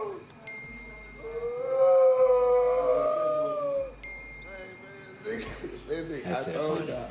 Hey, y'all dick riding ass, hating ass niggas be riding with these signed ass niggas because these niggas be signed to these record labels. And y'all, this is what's crazy. This a nigga first offense. You ain't even got no fucked up history, bro. That's crazy. If they pull up what's called your PSI that has all of your crimes from your entire life, your shit is gonna, you 0 points. That man. All right, please, let me know if I'm waiting for everybody to get out of court. We're waiting on Meg Thee Stallion, Tory Lanez, that trial to give break for the day. They said it. I ain't trying to hear about that shit. Motherfucking yeah. Sauce Walker is funny though. You can't deny that. Wack 100 responds to Gunna seemingly speaking on him, It's saying that Giddy Wack should Radio. stop playing with him, and Wack 100 says he will. Slow chill, let's get on you. And Charleston White chimes in and says that Gunna snitching on Thugger was a great. Got some rappers right there. You know where I'm at. Ain't no Wack stop playing with me. You got my number, all that. You did that. I don't respect that. That's just real shit. Powered by the district attorney. It's powered by the DA. These game been out 48 hours. He like, I just tell. He clout chased. Hey, he over here. 100 to your floor looking for you, and I went over there to. No, they didn't told me what's going on. He wanted an autograph, huh? Hey, did he go on Sauce Walker page and say something to Sauce? Did he go Bootsy? Saw a few rappers in comments. Got here. I swear, Adidas is bold. You little young got it bad. I just tell it so well. Hey, that Toad came outside and jumped in the Maybach with a thick. I said, God damn. Are you for real? Man, Toad came out the jail, jumped in the Maybach with a thick. Bro, levels. Now you see what I mean, bro. Yeah, this Toad for a chicken sandwich came back, jumped in Maybach with a bad. Didn't they do a scene like that in the movie? Where he say he was gonna tell for he told him to give me the McDonald's in the movie. And then he act like he was gonna tell, but then when he in the McDonald's, he said, I'm telling y'all now, them kids don't give the fans is not gangster. That's what I wanted to ask 6ix9ine. Did your numbers go up after you told? You feel safer? Definitely went up. That numbers went up 400%. They definitely, that's what I knew.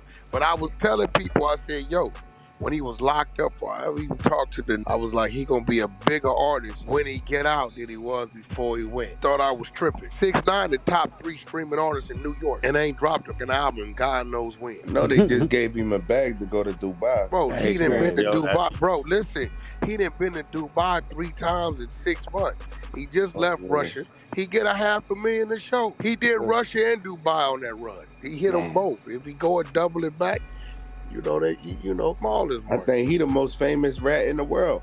Then it's Gunna. No, let me see the Gunna second. He the head of the rat division. Yeah, but this is the thing. Listen, he got out and embraced this. The video with the rat head. Mm-hmm. This was that set a trend. Bro, hold on. Wait, hold on. He set a trend. Charleston White. Mm-hmm. I'm telling on all you to go to the club. Yeah, so what? Officer, I just got locked up in Atlanta. Y'all seen it? The other, you got a warrant. Yep, Charleston White was promoting calling the cops on. But guess what? I told 8 months ago, I said, if that Christmas gets over with in these streets, it's different. And then he said it. When they went to jail, he said, Gunna tell it. He called it too. He said, it's Gunna tell it. He got an eye for that. Jay Prince Jr. over there with seal file. Man, it's weird around this month, bro. Yo, let me ask you something, kiddo. Because I've been getting this really showing resistance like they didn't hear this in court. You been getting the same Man, that told. Hey, listen, look, once this real, I don't know if nobody say dude, his is the police on bro. If you win him, yo, it's the police too. Because if Thug's whole argument and his defense is, Your Honor, YSL is not a gang. It's a regular we here to help. We a label. We here to help the black in community. They brought a little black boy in there, show all the positive shit. Corey he did, you know what I'm saying? So for you to go, my defense is we not a gang. For you to go and say we a gang, you told. Yes, ma'am, Your Honor. Well, none of that, man. Yo, the police do that's 911. We should have known when he did the same shit I did, man. These police, man.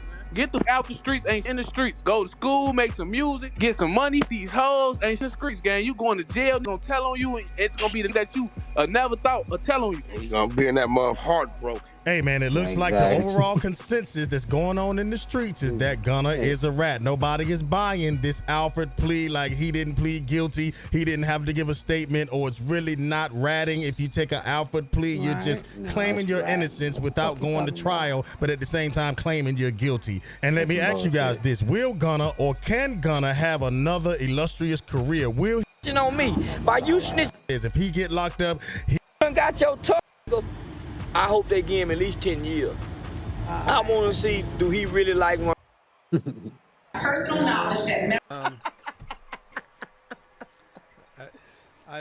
there are a group of lawyers, and I give them full credit, that will not handle those kind of cases. But when someone comes to me and they say, I want you to look after me, I want you to do what's best for me. Right. If I get hired under those circumstances, I got to do it. That's real. But I will tell if somebody says to me, should I cooperate? My answer to them is, that's your call.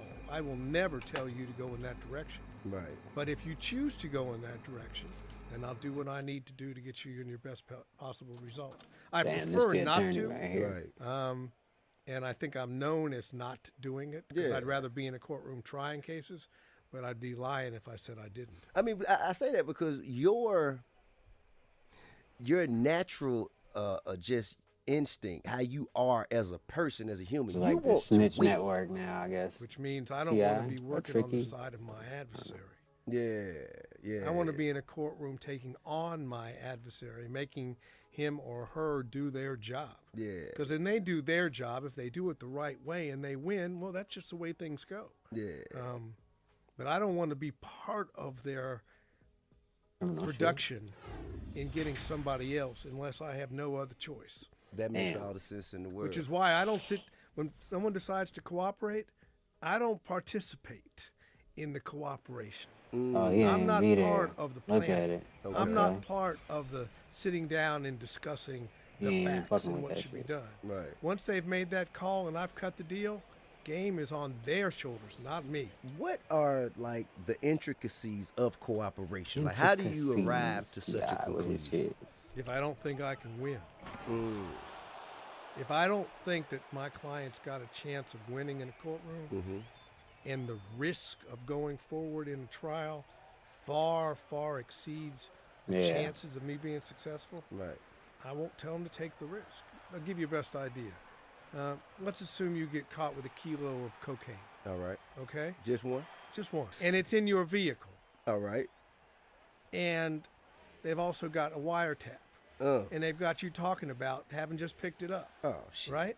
Right. Now, you Oh, come to me shit. and say, I want you to represent me. And I say, okay, fine, pay me the fee.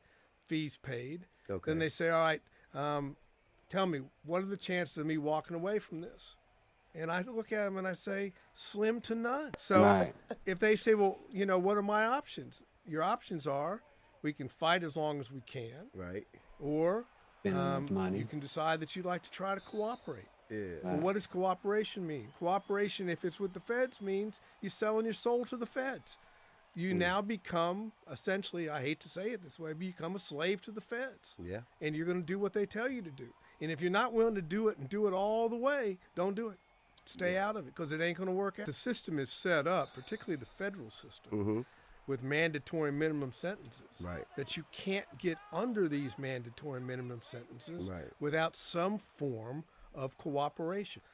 When the feds want you to cooperate, and I speak about the feds because it's easier to do it on a national basis. Right. They expect you to open up and tell them every damn thing you've done Yeah. and who the hell you did it with. Yeah. And if you don't want to tell them, they don't consider it to be real cooperation. And then you got to sit back and say, now I've told you all this, what am I going to get out of it? Right. Because they don't want to tell you what it is up front. They want to see your performance. Now, Gunna will not have to stand trial early next year with rapper Young Thug and more than 24 other defendants who prosecutors say were part of a racketeering conspiracy. But Gunna wants everyone to know that while he did make a deal with prosecutors, he will not have to testify against any of the others. I became affiliated with YSL around 2016. Is that true as it pertains to you, Mr. Kitchens?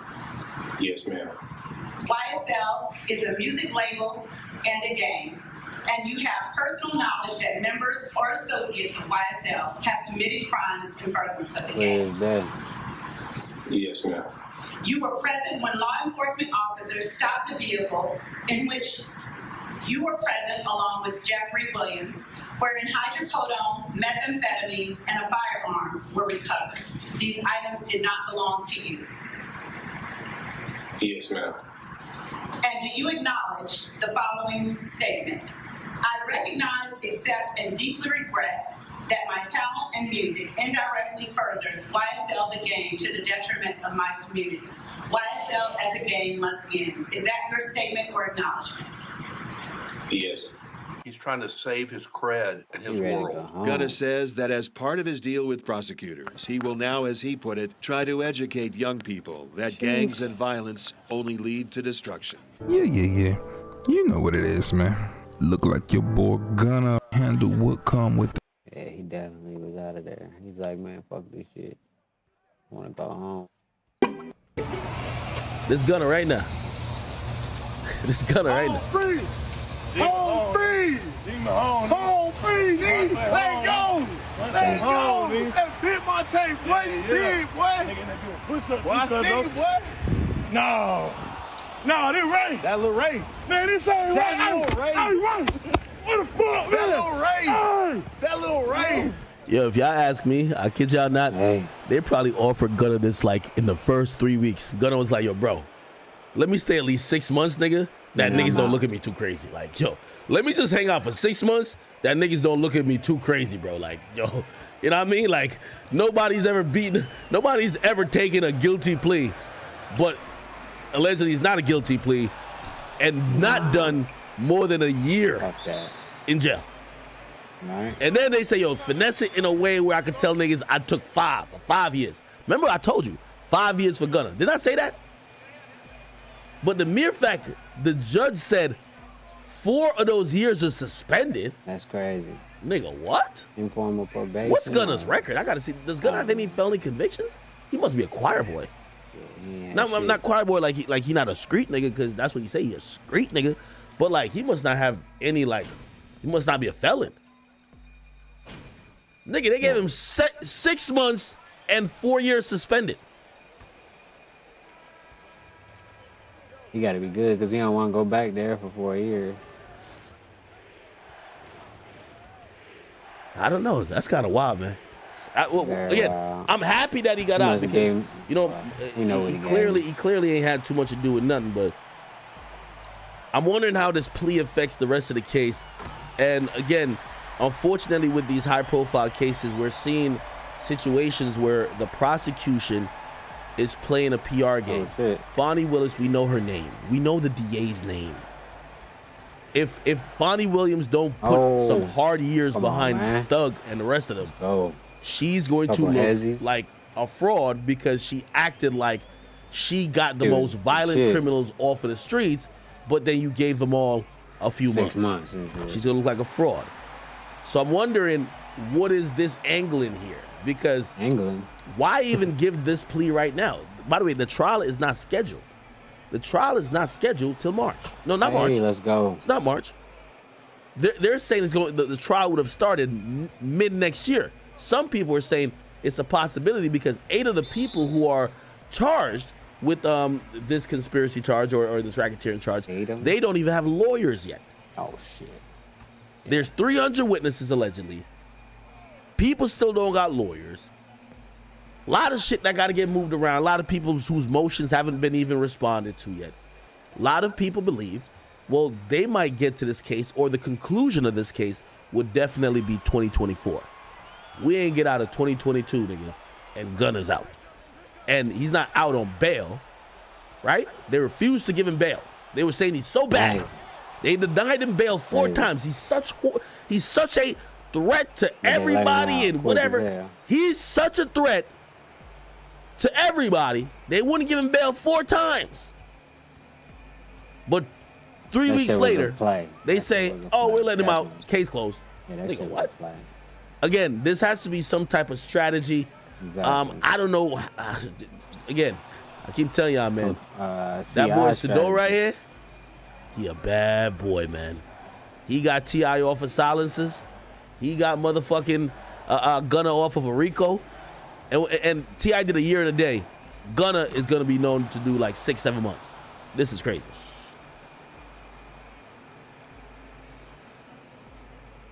Somebody says, YB got a 10-year suspended sentence?